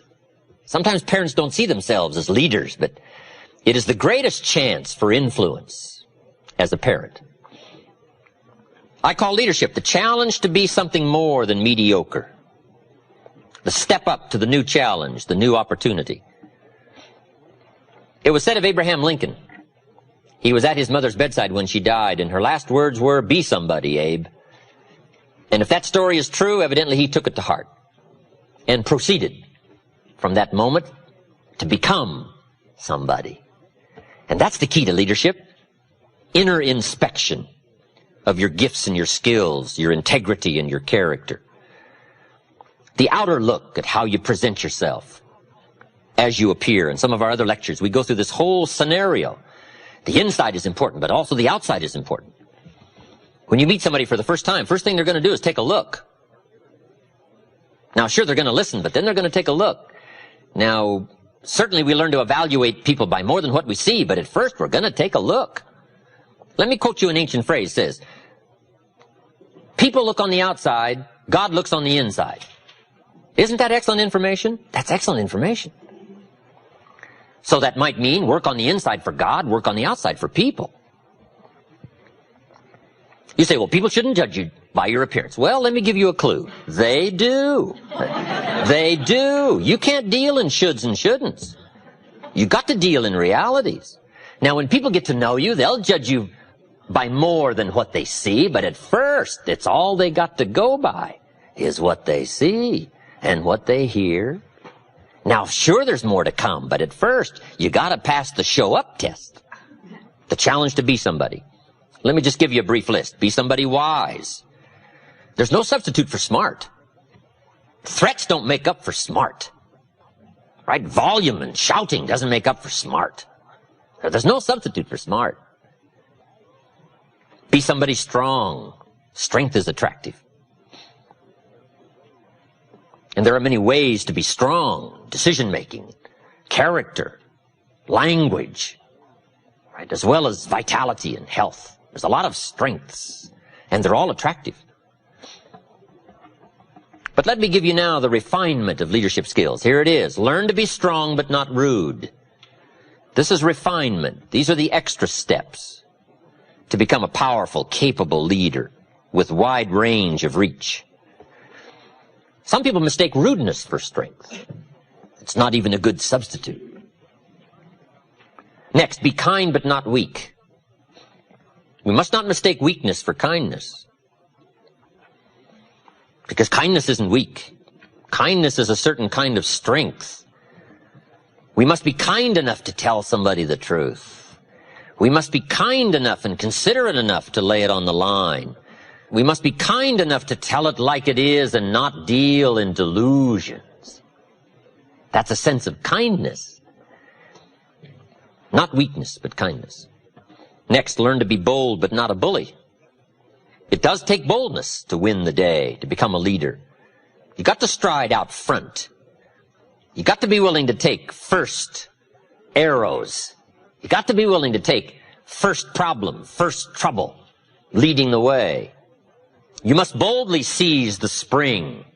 Farming is not an easy task.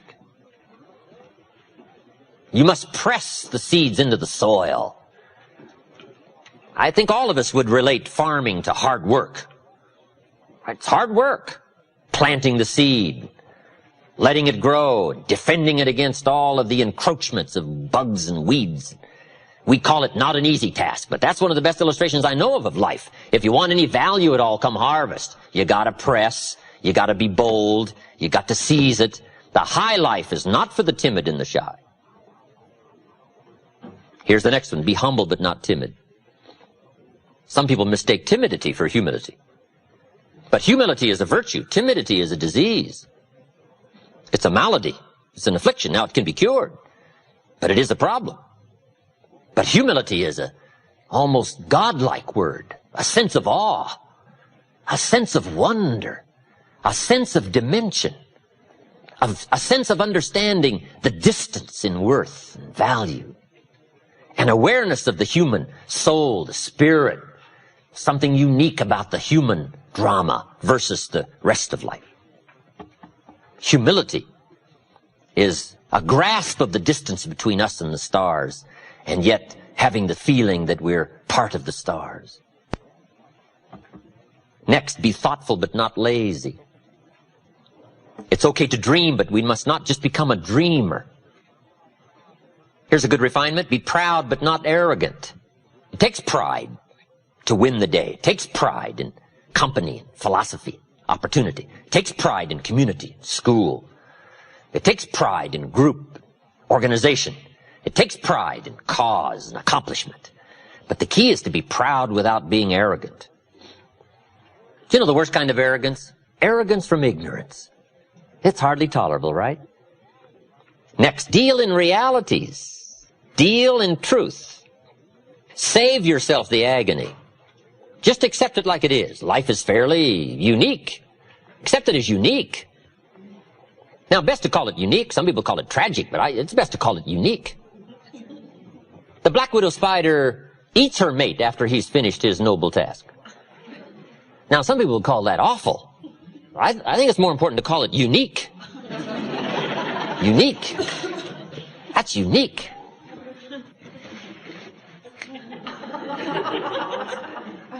The whole drama of life is unique. Right? The Bible is one of the most fascinating books to read because it is so unique in its presentation. One story says, God and Satan were chatting away one day. Now, see, I wouldn't have thought that. Isn't that unique? And they're chatting away, and looking down on what's going on the earth. Now, see, that's unique. I thought, how often do they get together and chat and talk about all this stuff? I don't know. But the drama of the story is absolutely fascinating. I mean, it's unique. And on this particular occasion, the story says, God got to bragging about one of his favorite people, Job. And he got to saying, Job, he's my favorite friend. Job, he's the greatest, he's the richest, he's the most powerful, and I'm taking good care of my friend Job. And he kept saying, Job. And finally, Satan got it up to here with Job. And he said, yeah, God, Job, your special friend. You've got this wall built around him. I can't get to him in my normal fashion. And God said, well, he's a special friend of mine. Right? We got this thing going. So I'm taking good care of him. Now, this conversation is going on. I find that fascinating. I find it unique. And finally, in the scenario of the story, Satan says to God, I tell you what, God, if you were to take that special wall of protection down from around your special friend, and if you were to let me at him, I promise you in a short period of time, doing my specialty, he will curse you to your face and then die. God said, you're out of your mind. He would never do that. Not my special friend. Satan said, would you like to wager? Wow. Isn't that fascinating? God says, interesting question. I wonder what Job would do. Now, see, Job doesn't know this is going on. Isn't that fascinating? That's a fascinating story. Finally, according to the scenario of the story, unbelievable, God went for the bet. And he had just one requirement. He said, just one thing. Satan said, what's that? God said, well, you can't kill him. Because he's my special friend. Satan said, okay, I don't need to kill him. But you just take the wall down, let me do my number, and I promise you he will curse you. God said, no way. Satan said, I will do it. And the bet is on. Isn't that fascinating? That's fascinating. According to the terms of the wager, God did as he was required by the wager, and he took the wall down from around his special friend. And when he did, according to the story, Satan did one of his all-time famous numbers on the man. First, took his family. Second, took his wealth, destroyed him. And blow 3, took his health. That's called triple blow. Your family, your fortune, and your health. In one of the last scenes, Job is sitting on the ashes with everything gone, and he is scraping his sores with a rock. And his wife comes along, and she's observed all of this scenario, God forsaking his special friend Job. And she said to Job, it looks like your friend has forsaken you. Why don't you just curse him and die? Satan said to God, here's where it happens. God says, he hasn't talked yet. Isn't that fascinating? That's fascinating. While they both watch, wondering the outcome of this wager, Job says, from his ashes, never. I will never curse my friend. God said, I knew it. I knew it. And he picks up the bet. 10-1 or whatever it was. I don't know. It doesn't say what the wager was. Isn't that fascinating? Now, the rest of the story says God did make it up to his friend, Job. And when you play these kind of games, you do have to make it up.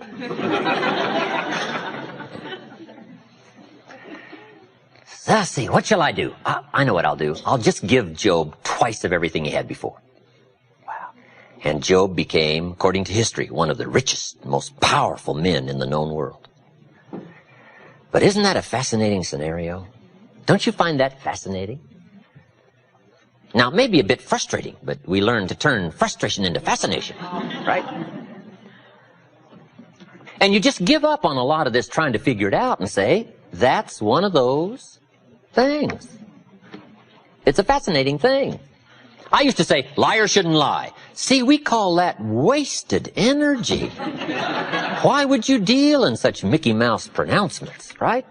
Liars are supposed to lie. That's what they're supposed to do. That's why we call them liars. Lie. You wouldn't expect them to do anything else. Lie to say, liars shouldn't lie. We call you naive. And we especially call you naive if it upsets you, instead of finding it fascinating. Right? Somebody cuts you off on the freeway. You go chasing them down the freeway and shaking your fist. Hey, save yourself. They say they shouldn't cut you off on the freeway. Hey, hold on, hold on. That's what they're supposed to do. They're known as cutter-offers on the freeway. And if you say, those people shouldn't cut you off, we call you naive, naive. Come on. Here's some stuff that saved me a lot of agony and a lot of anguish and a lot of sleepless nights I used to go through and pulling my hair and wondering. I gave up on all that when I finally understood the 80-20 rule. Let me give some good clues on the 80-20 rule. As a leader, as a manager, being able to influence other people in this 80-20 group, here are some clues. Learn to spend 80% of your time as a leader with the 20%. For maximum efficiency and productivity, this is part of the key. Since it's going to be 80-20, and there's plenty of examples to show that it's 80-20, not exactly, but fairly close. Ask the minister of the church, who picks up the tab here? And he'll say, probably, 20% of the people pick up 80% of the tab. I mean, this is called one of those things, okay? So what do? Well, you learn to work with it and not try to solve it. It's like trying to solve the seasons. You don't solve the seasons, you learn to work with the seasons. They're all set. And some of these things by history are all set. The key is to learn to work with the way it is set. So part of the key of leadership is learning to spend 80% of your time with the 20% because they're doing the 80%. We would call that good leadership sense. Now you say, well, how do you do that? Let me give you part of the answer in how to do that. Here it is. Spend individual time with the 20% and group time with the 80%. This is part of the answer to leadership skills.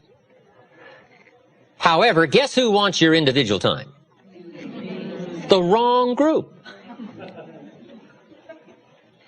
But that's what life's all about, right? Accepting this challenge. So now you've got to be what we call clever. And you've got to be, another key word, diplomatic. Diplomacy and strategy are two key words for leadership to understand. Diplomacy and strategy.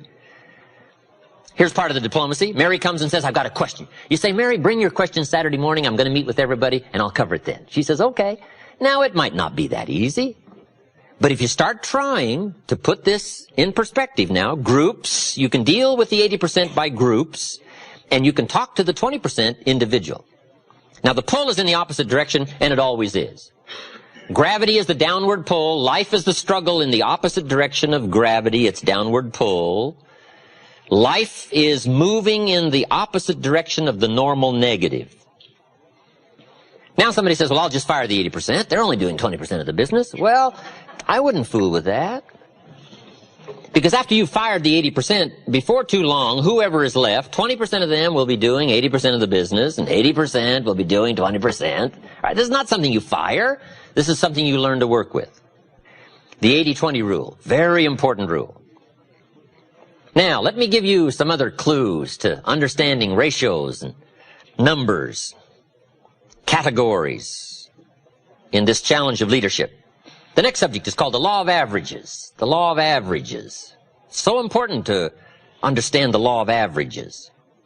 The law of averages in a personal sense is very simple. Here's what it says. If you do something often enough, you'll get a ratio of results. It's important for leaders to understand ratios. Because if you're working with people, you got to have some charts. You got to know ratios. You got to be able to evaluate your own performance, their performance. Ratios. What do we mean by ratios? Well, let's say you're in sales, you join a company, and you start representing the product or the service. And you're first getting started, you talk to 10 people. 9 say, no, I wouldn't care for any. 1 says, yes, I'll take some. We call this your opening ratio. Now, 1 out of 10, it all depends on what you're involved with, whether or not that's a good ratio or a poor ratio. You say, well, that's not too good a ratio. Well, it all depends. Okay? But it's your opening ratio. So at first, you don't worry about what the numbers are. At first, you just get some activity going. Now, we call this very simply 1 out of 10. Now, here's what's very exciting about dealing in ratios. Once a ratio starts, it tends to continue. Now, this is some things leadership needs to know so that you're not frustrated. If you talk to 10 people, 1 says yes. If you talk to 10 more, chances excellent, you'll get another one. If you talk to 10 more, chances excellent, you'll get another one. It's uncanny. I don't even know how it works. All I know is it works. There's a lot of things you don't need to know how they work. Just work them.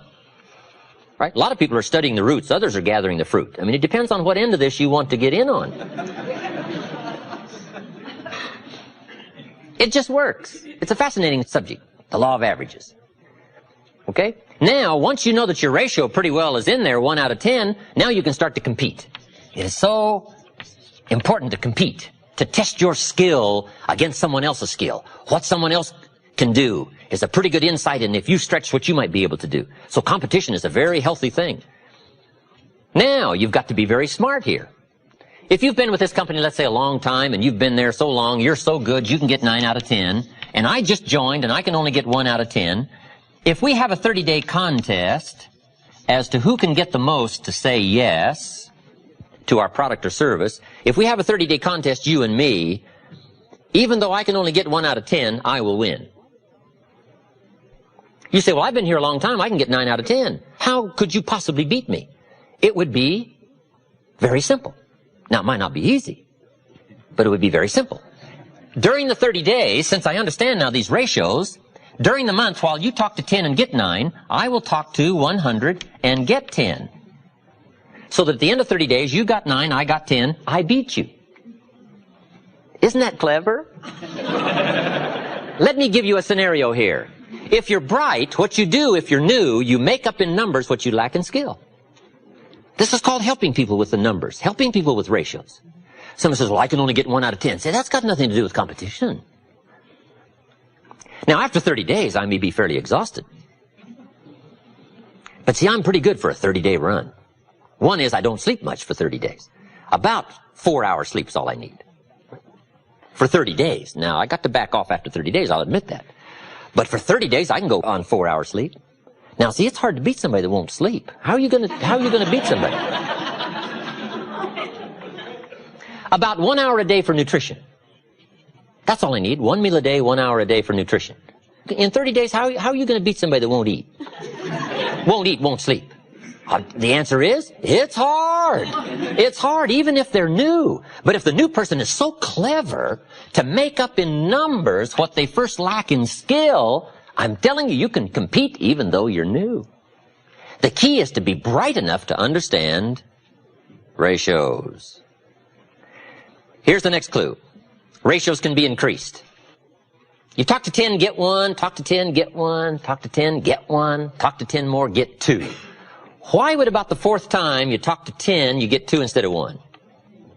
You're getting better.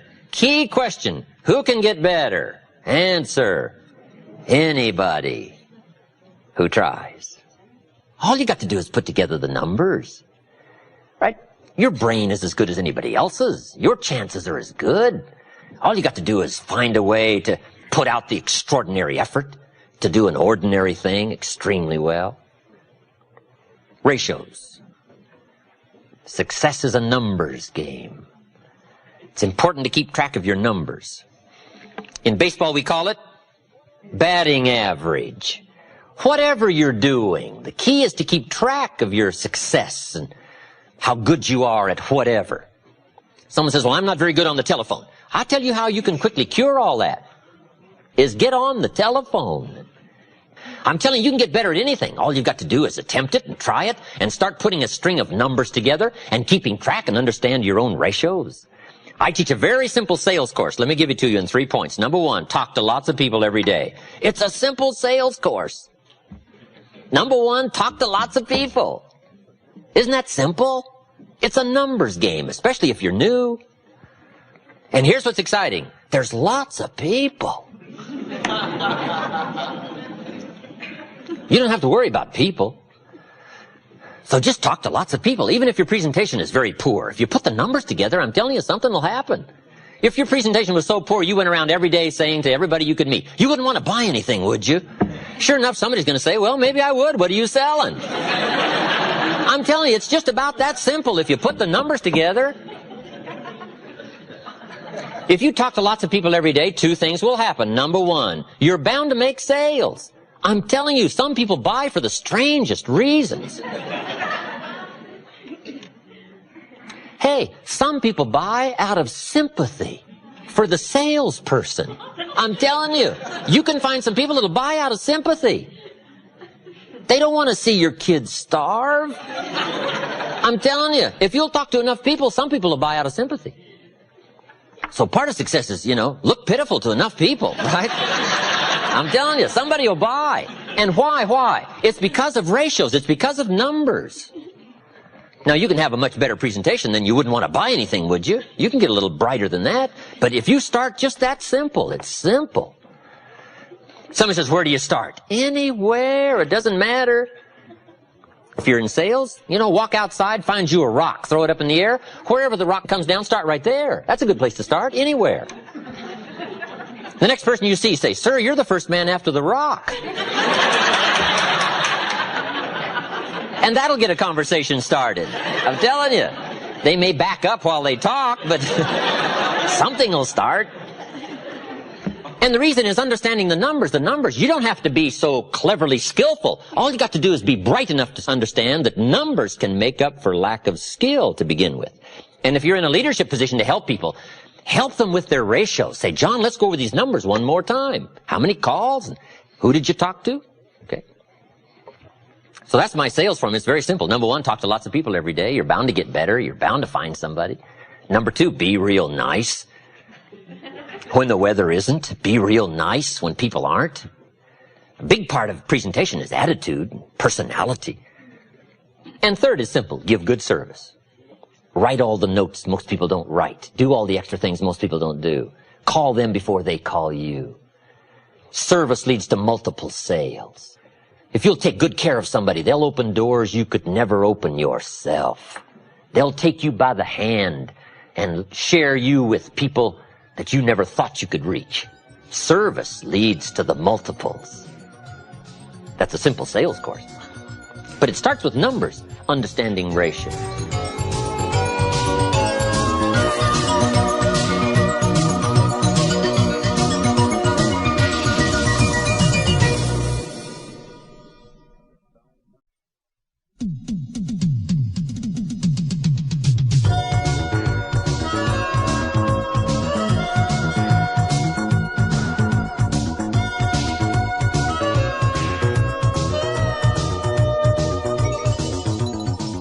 Our next subject for the study of skills in leadership.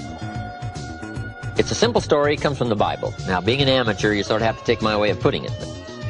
But my parents made sure by the time I was about 19, I was a pretty good scholar, but I'm still an amateur. But there's a unique story in the Bible. It's called the parable of the story of the sower. S-O-W-E-R. The sower in the ancient days was the person that planted the crops. Very simply, they got the ground ready, and the sower with a bag of seed would walk across the ground, sow the seed. That's how they got the crops going. And it's a very fascinating story, and it's got a lot to say, and it's got a lot to say about our subject called the law of averages. There's some important points you'll pick up right away when you read the story. Here's number one. The sower was a wise man. A great advantage. Right? They didn't send a dummy out to plant. Number two, he was very ambitious. And by the time you finish the story, you'll come to the conclusion he was ambitious. Admirable quality. Ambition. Now that has to be tempered. One writer said, I've learned to be both ambitious and content. That's a unique place to finally arrive, to be both ambitious and content. But this story says the sower was very ambitious. Nothing wrong with ambition, as long as you work the right formula. The Bible probably gives the greatest formula for wealth and power. It says, be faithful over small amounts and we'll make you ruler over much. Good philosophy. Right. Which teaches us, number one, I think it's okay to wish to be a ruler. Nothing wrong with that. But here's how you become a ruler. Good stewardship when the amounts are small. The guy says, oh, if I had a fortune, I'd take good care of it, but I've just got a paycheck, so I don't know where it goes. I say, no. When we really check your faithfulness is when the amounts are small. I said to Mr. Schoaf when I met him at age 25, I said, you know, if I had more money, I'd have a better plan. He said, Mr. Rohn, I would suggest to you if you had a better plan, you'd have more money.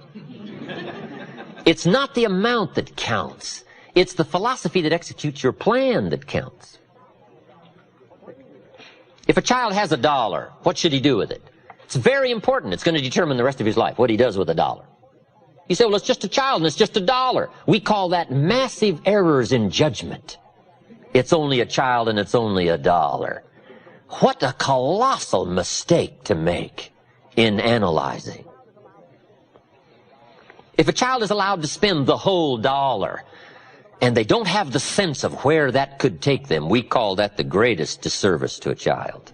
Not to explain to them the journey and the road you select when you spend the whole dollar. So if a child wants to spend the whole dollar, you say, no, you can't spend the whole dollar. Child says, why not? Say, well, let me show you why not. And you take him to the other side of town. And say, would you like to live here? Here's where the people live that spend all they make. Here's where they live. There's nothing better than visual to illustrate to a child. Show them the tragic circumstances if you spend all you make, if you spend all you've got. And kids will come home with their big wide eyes. Say, would you like to live here? Would you like to live like this? Kid says, no, I wouldn't want to live here. Then you can't spend the whole dollar.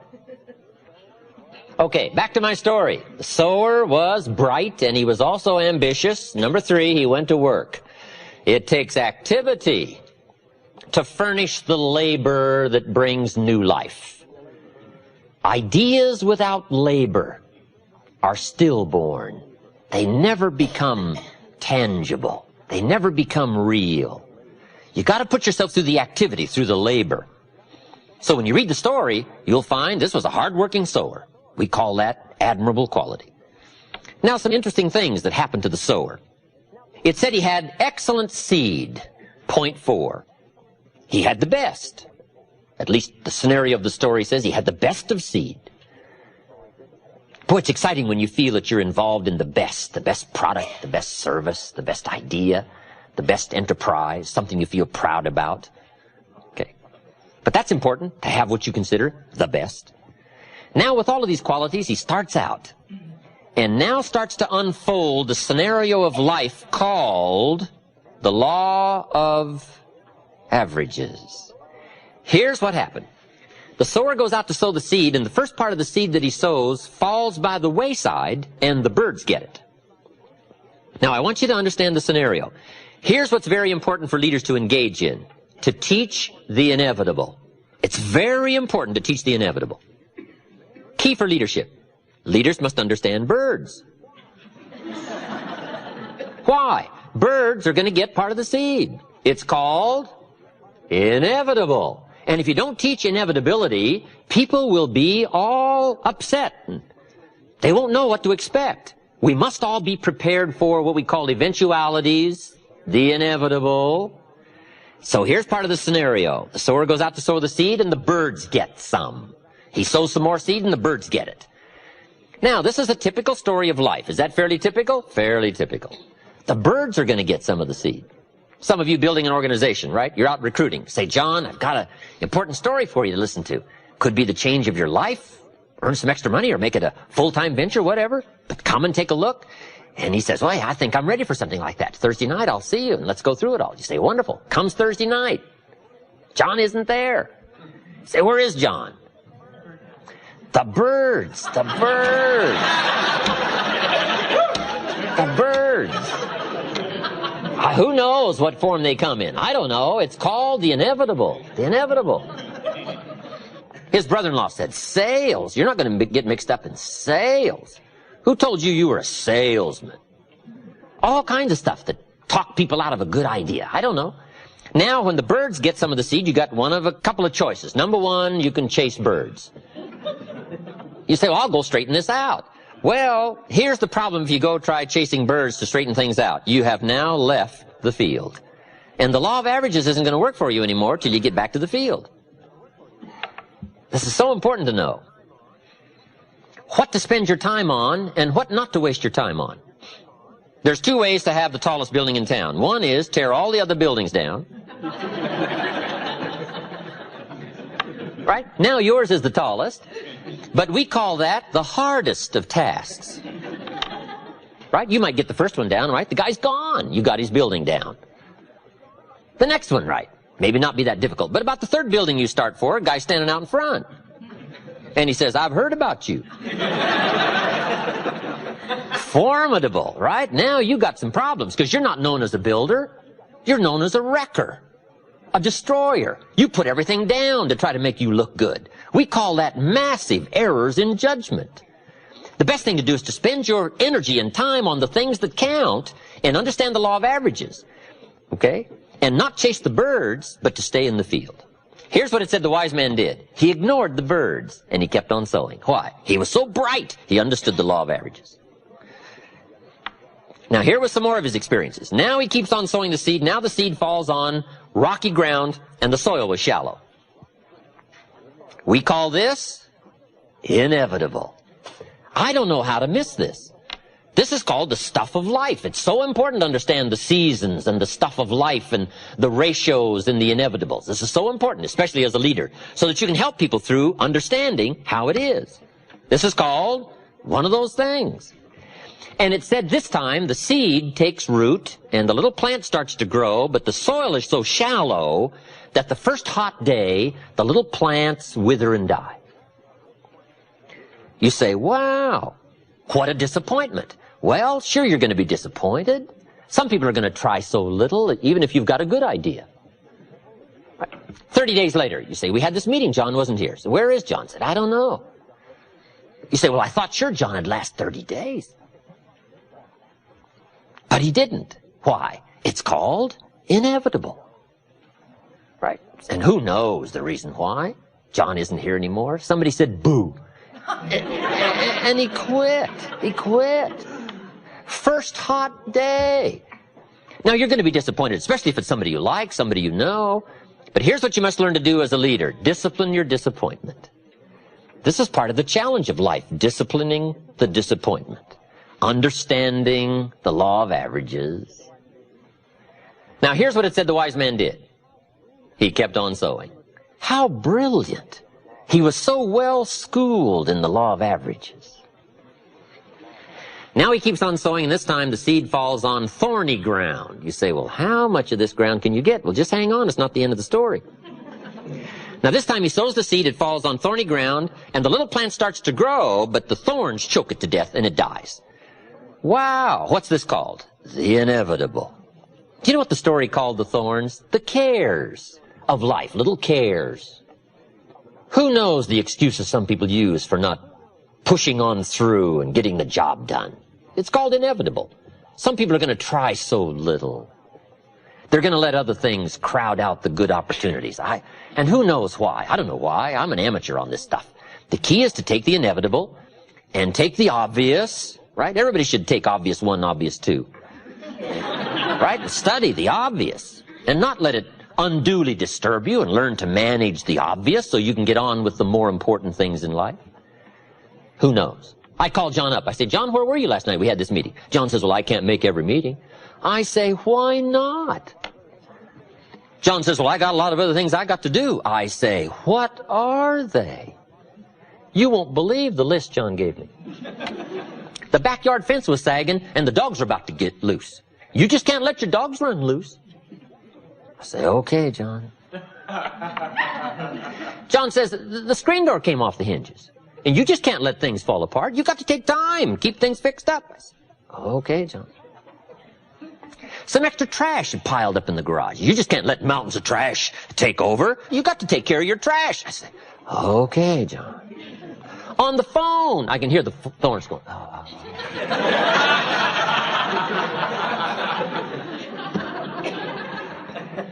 Some people have the incredible ability to major in minor things. I don't know why. We call this inevitable. We call it a mystery. It's part of the scenario of life. I'm driving through the little community. John's out there mowing his lawn. He's cussing the weeds, and he's red in the face, and he's about to explode. I said, John, what are you doing? He says, what does it look like I'm doing? I'm mowing this lousy lawn. I said, John, there's all kinds of little neighborhood boys around here. Mow your lawn. He says, they want $5. I'll mow it myself. I'll mow it myself. Okay, John. Okay. Number one, there should be a law against cheating some little neighborhood boy out of $5. Now, why the scenario? The scenario of the story of the sower is to prepare us for the inevitable called the law of averages. Now here's what it says. The sower kept on sowing. He was so bright, evidently he'd been schooled in these numbers of about how many are going to let the birds, and about how many the hot weather's going to take, and about how many are going to let little things cheat him out of big chances. Right? He must have gone through the school because he understood. He kept on sowing. Now here's what it says. The seed falls on good ground. Let me give you a promise as a leader. It always will. Key phrase. If you share a good idea often enough, it'll fall on good people. Why? The law of averages. Now, even the good ground had a variety of productivity. It said part of the good ground produced 30%. Wow. And it said part of the good ground produced 60%. Terrific. And it said part of the good ground produced 100%. What's that called? The law of averages. That's the way it is. It's called one of those things. Now, can you find some 100%ers? The answer is yes, but you got to go through the birds and the hot weather and the thorns and cares, and you've got to find some way to use the 30%ers and the 60%ers. And if you become entrusted as a skillful leader and learn the law of averages and learn how to deal with all this, you'll have some 100%ers to deal with, to work with. The law of averages.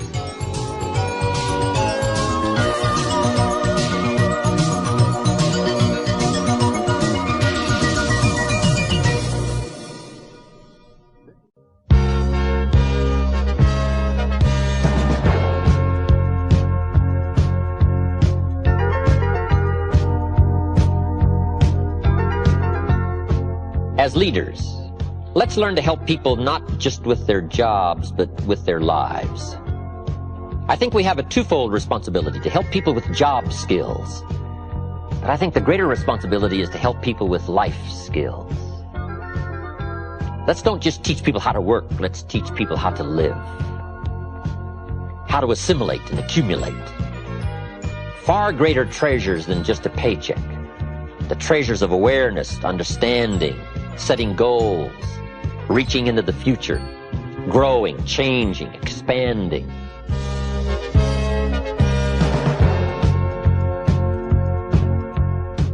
Let's talk about team building. Understanding now in some of this background, the law of averages, let me give you, I think, what are some good scenarios to understand about putting a good team together, looking for good people. If you want to build a championship team, that's quite a challenge. How to build a successful team of people to accomplish some purpose. If you've got something in mind, whether it's enterprise or organization or whether it's church or whether it's sports, doesn't matter what it is. If you want to find good people, here's part of the challenge in finding a successful team of people. Jesus had the same purpose, right? And you can't hit them all. Jesus says, I'll take you. And that was Judas. I mean, you can't hit them all. Anyway. To put together a good team, I've got a checklist for you. It's got 4 parts to it. Here's number 1, history. It's not a bad idea to check history. Somebody's qualifications to do the job. Just take a look. Now, we can't go into too much detail on any one of these, but let me just give you the list. Number 2, check interest. If somebody's interested, they're probably a good prospect. Now, sometimes people can fake their interest. But if you've been a leader for a while, you can be a pretty good judge of whether or not somebody is faking you out on what we call true interest. And you just have to have some face-to-face conversation just to check out to the best of your ability. You won't hit it every time, but you can get pretty good at checking what we call true interest. A group came to Jesus one day and said, we wish to be disciples. He said, gentlemen, you've put your story on the wrong man. They said, wow. He said, unfortunately, I can read your heart. They said, oh. They didn't want to be disciples. They had all kinds of trickery in mind. But he picked up on it right away.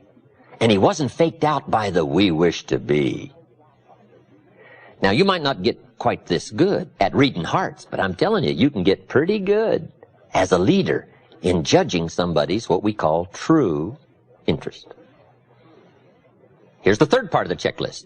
Check response. Response tells you a lot about someone's integrity and character and interest and skill. If someone says you have to get there how early? You have to stay how late? The break is only 10 minutes. 2 evenings a week? Saturdays? That give you any clues? These are called clues, right? Don't go past these clues. Clues on what we call response. A person's response quickly illustrates their philosophy. We only respond based on what we know, and our attitude and philosophy is so bound up And we might, be clever for a while, but pretty soon response is going to come truly from our philosophy. And if there's any great errors there in philosophy and attitude, here's one of the places where it shows up in response. And here's the last piece of the checklist in putting together a good team. Check results. Finally, the name of the game is results. How else are we going to judge? That's the final judge. Results. It is the name of the game. Results must soon match quality. You might have a nice guy, but finally you got to have results. Nice don't get it. Now there's two parts to results. Here it is. Number one, activity results. Sometimes we don't ask for productivity right away. All we ask for first is activity. Now it's pretty easy to check activity.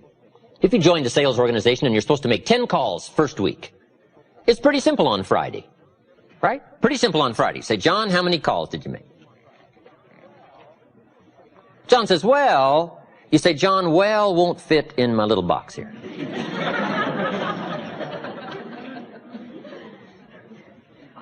And John starts on a story. And you say, John, the reason I made this box so small is so a story won't fit. I just need an activity number from 1 to 10.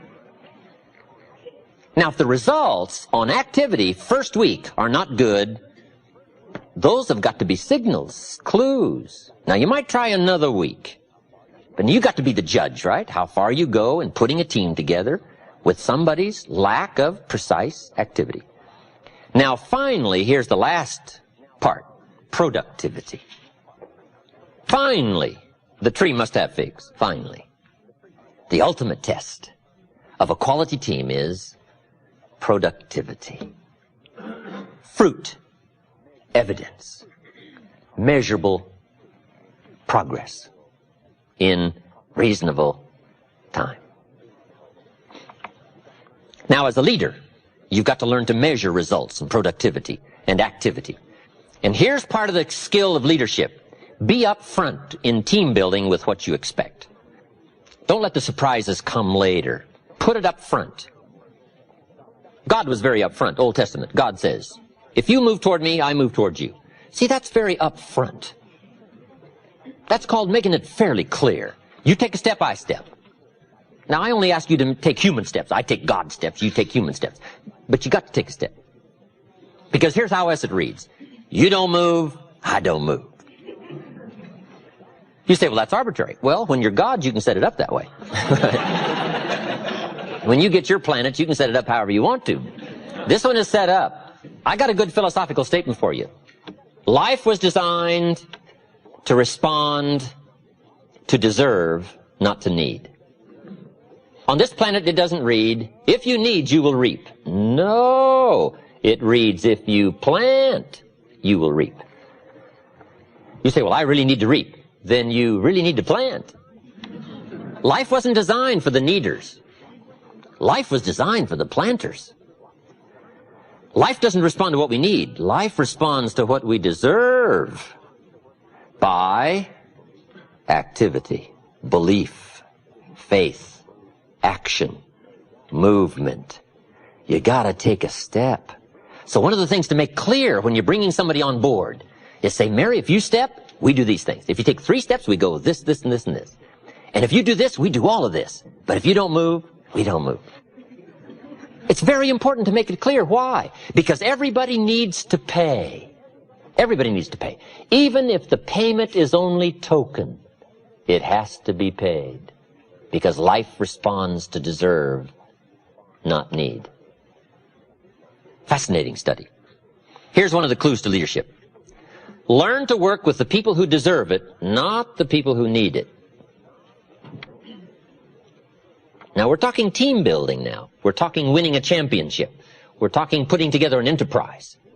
And the key to leadership is teach people how to deserve it. Teach them how to take the steps. Teach them how to make the moves. And we only ask for token moves. We only ask for limited activity. We only ask for steps in the right direction. But without the steps, we have no promise. So this is one of the most important things you can do for children, is to teach them how to deserve good things, how to deserve the favors, right? You got to pay the price. Price is how you deserve it. Here's the next key. In building a successful team, you must learn when you've got too many.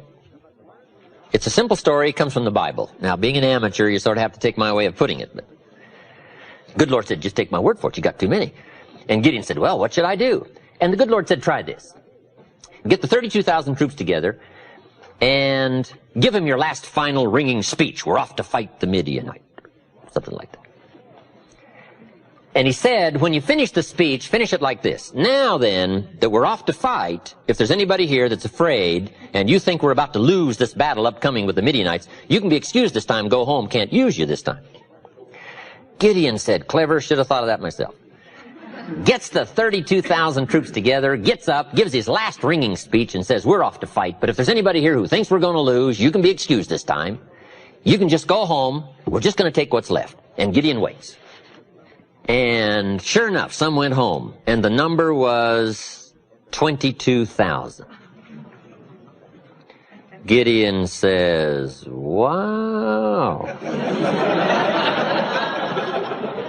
Hey, if you've got 32,000 and 22,000 think you're going to lose, guess what? You're going to lose. You got too many. Here's the key to leadership. In haste, it's possible to recruit losers. It doesn't mean it's wrong. It just means it's possible. You say, well, why is that?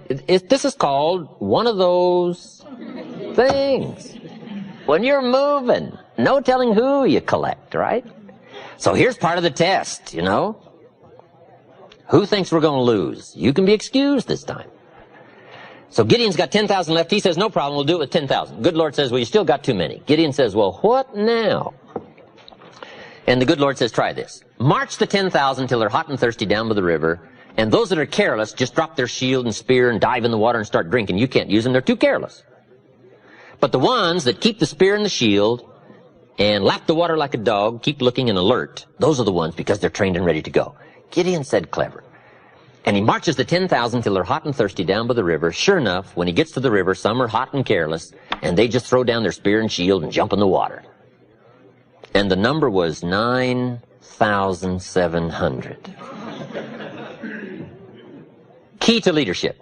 In haste, it's possible to recruit the careless. It doesn't mean it's wrong. It just means it's inevitable. This is called one of those things. Now, if you've got an important battle, you got to know who's careless. And this was part of the test. So Gideon says, you 9,700, home. And he sent them home, dripping home. Now he's got 300 left. Gideon said, no problem. From 32,000 to 300, Gideon is still willing to try it. We call that courageous leadership. You've got to read the story. Don't have time to give you the whole scenario, but it was a fascinating story. With 300, the battle plan was the most strange, unusual battle plan ever designed. But he won the day, chased off the Midianites. Gideon becomes the military Jewish hero of the day. His story provided for us to read one more time, which says, as a leader, remember, there are times when you may have too many. This is called inevitable. Next, don't linger too long. If you've got a job to do, sometimes you have to be fairly swift in your analysis of who will and who won't and who can and who can't. Jesus said, in putting the Christian philosophy to work, two of you take a city, and you two take a city, and you two take a city, and walk into the city and tell the story. And if they respond fairly soon, stay, and if they don't respond fairly soon, don't stay. He advised them to leave the city that didn't respond fairly soon. So you got to put some time. Now, you got to be a judge of how much time you give someone to respond or something to respond. This is part of the unusual skill of leadership, learning time dimensions, how much time to give. But Jesus was fairly clear, said, don't stay too long. If the city doesn't buy the story, he said, leave. And I think the reason was fairly clear. There are too many cities that will to linger with those who It's called the law of averages. Play the law of averages. Don't stay too long. Now, he gave them some other fascinating instructions that who knows what it all meant. He said, when you walk out of one of these cities that doesn't buy the story, wipe off your shoes. Whatever that meant in those days, no telling what that meant. If you walked out of somebody's house and wiped off your shoes, I mean, no telling what that meant. There's probably some modern gestures that are just as good, but, you know, who knows? I don't know. I'm an amateur on this stuff. So. But what it does mean, leaders must have a sense of timing. We call it measurable progress. You've got to be smart enough to measure progress, and you've got to also be smart enough to understand reasonable time. We can't be unreasonable with time. The enterprise may be lost for lingering too long and not understanding the law of averages.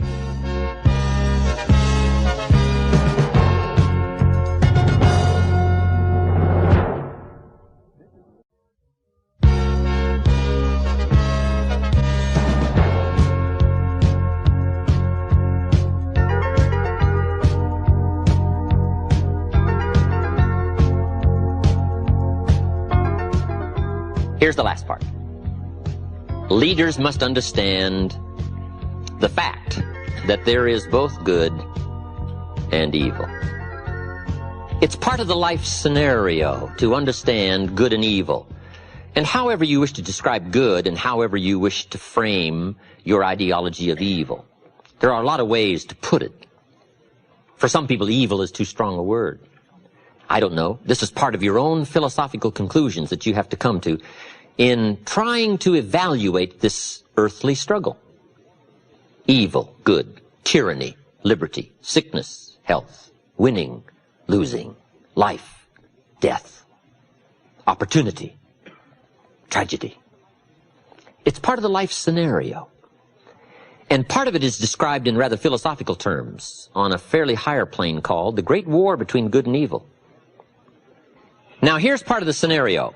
When the Founding Fathers put this country together, they said, we want maximum liberty and minimum law, but we do have to have minimum law to restrain that mysterious dark side of our nature.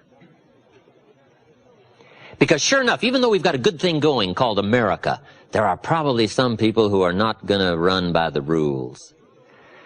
So not only will we build some cities, we probably better build some jails. Why?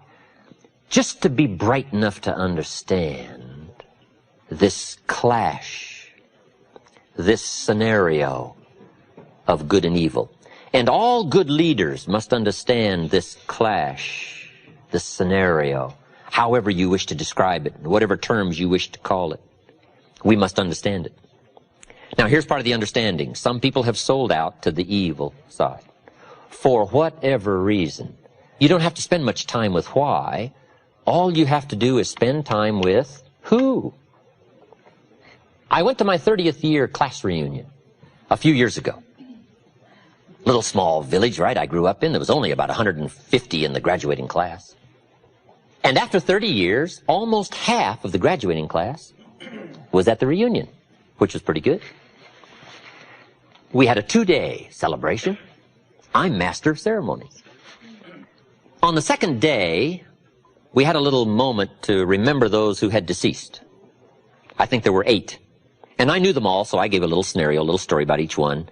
And then we took time, just a little moment of silence to remember, because some of them were very, very unique human beings, but they were gone. I thought later, 8 out of 150 after 30 years. Is that about average? Guess what I discovered? It's about average.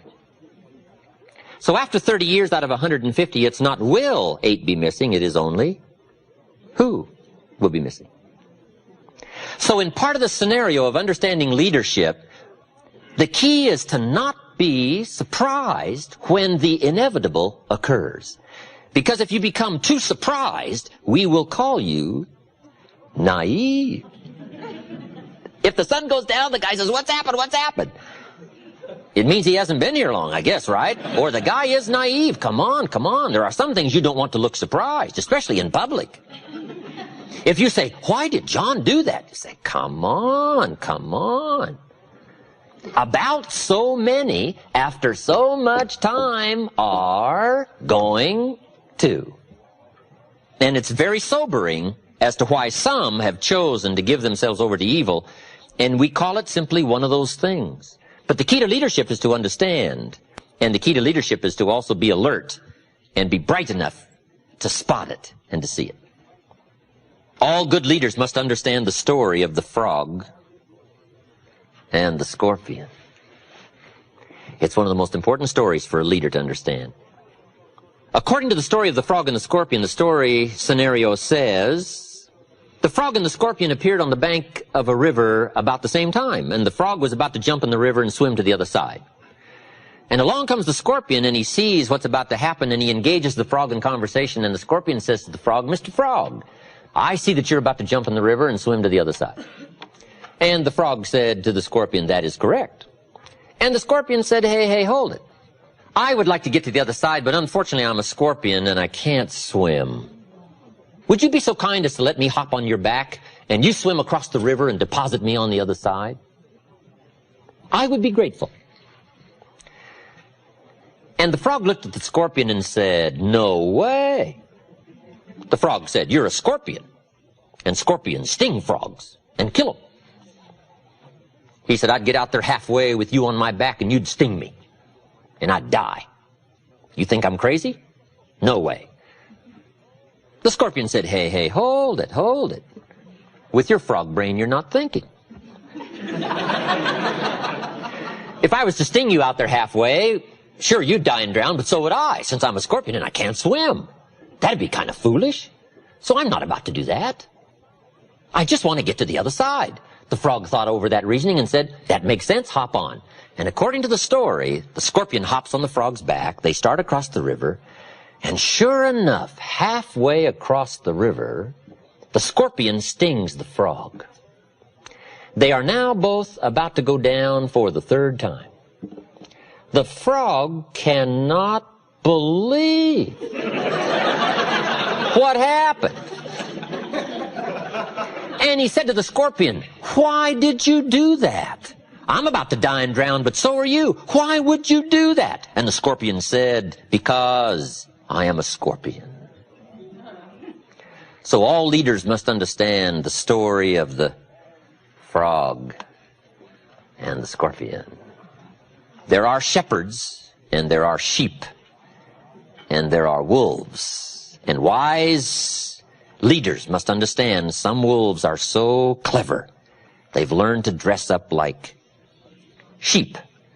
But do not miss the story of the full drama of life called good and evil. It's part of the test of leadership skill. Awareness, sensitivity, understanding, knowing the scenario, and being on the alert for what is called the inevitable. Let me give you now, just in sort of quick succession, some studies that leaders should engage in. Let me just give you the list. We won't expand on this, but I'm sure you can expand on it in your own good time and in your own good way. But let me give you this list of studies leaders should engage in. Number one, the study of possibility. Possibility. It's so important for leaders to play the what-if game. What if we had enough people? What if we had refined people? What if we had leaders? What if we had a good team? What if we went to the market? What if we accomplished our goal? What could we accomplish? What are the dimensions? What's the size? What's the promise? We call it the what-if game. Possibilities are all around us. We must all be students of possibility. Dr. Schuler calls it possibility thinking. It's not a bad subject for study, possibilities. Number two is opportunity. Leaders must always be conscious and aware of the expanded potential for opportunity. And sometimes opportunity is closer than you think. The next subject of study is ability. Leaders must be good students of ability, their ability, and the people that are in their charge, their influence, their ability. Sometimes it's easy to have somebody right close to you and you've never discovered all of their talent and their potential. I discovered a young man in Canada, Harold Dyke, many years ago. He worked for the railroad. I think he was making about $300 a month. He'd been there 10 years. Now, this was a long time ago. But I discovered him. He became a good friend of mine. And I recruited him. And he joined my company, joined my business. The second year he was with me, he made $45,000. And now he's a leader in the community, and he's gifted and skillful, and he's financially independent, and he's a unique gentleman. Now, the railroad had him for 10 years. And they didn't know who they had. They didn't have this in-depth survey of trying to find the people that are right close around who may have some unusual gifts and capacities that nobody has yet discovered. So leaders must be students of ability and find ways to uncover somebody's unusual ability that may have been there for a while. And you've just got to find a way to uncover all of that. Part of the key to leadership. Subject number 4, inevitability. All of us should be students of inevitability. Without kidding myself, if I keep up my current daily practices, where will it take me in 10 years without being disillusioned? I don't want to just cross my fingers and walk the wrong road. I got to learn to look into the future called inevitable. Inevitability is being 200 feet from Niagara Falls in a little boat with no motor and no oars. It's called, it's over. Now, the key to that tragic story and scenario is, what a tragic place to find yourself. If somebody would have painted you this scene when you were still upstream and painted the roar of the falls in your mind and would show you what a tragic place it is, you might not have drifted this far into what we call now the inevitable.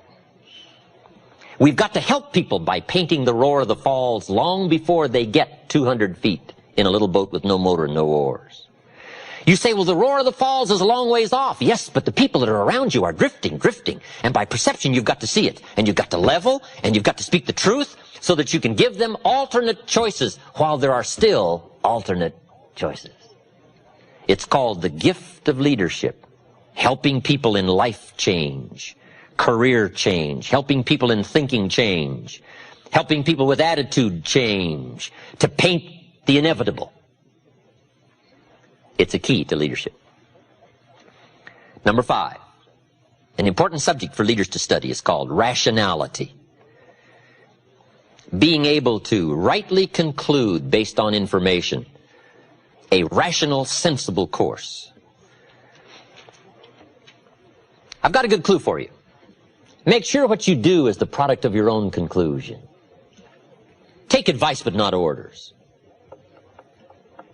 Let everybody around you be helpful, but then put that through your own mental computer and make sure what you do is the product of what you've concluded based on all the input.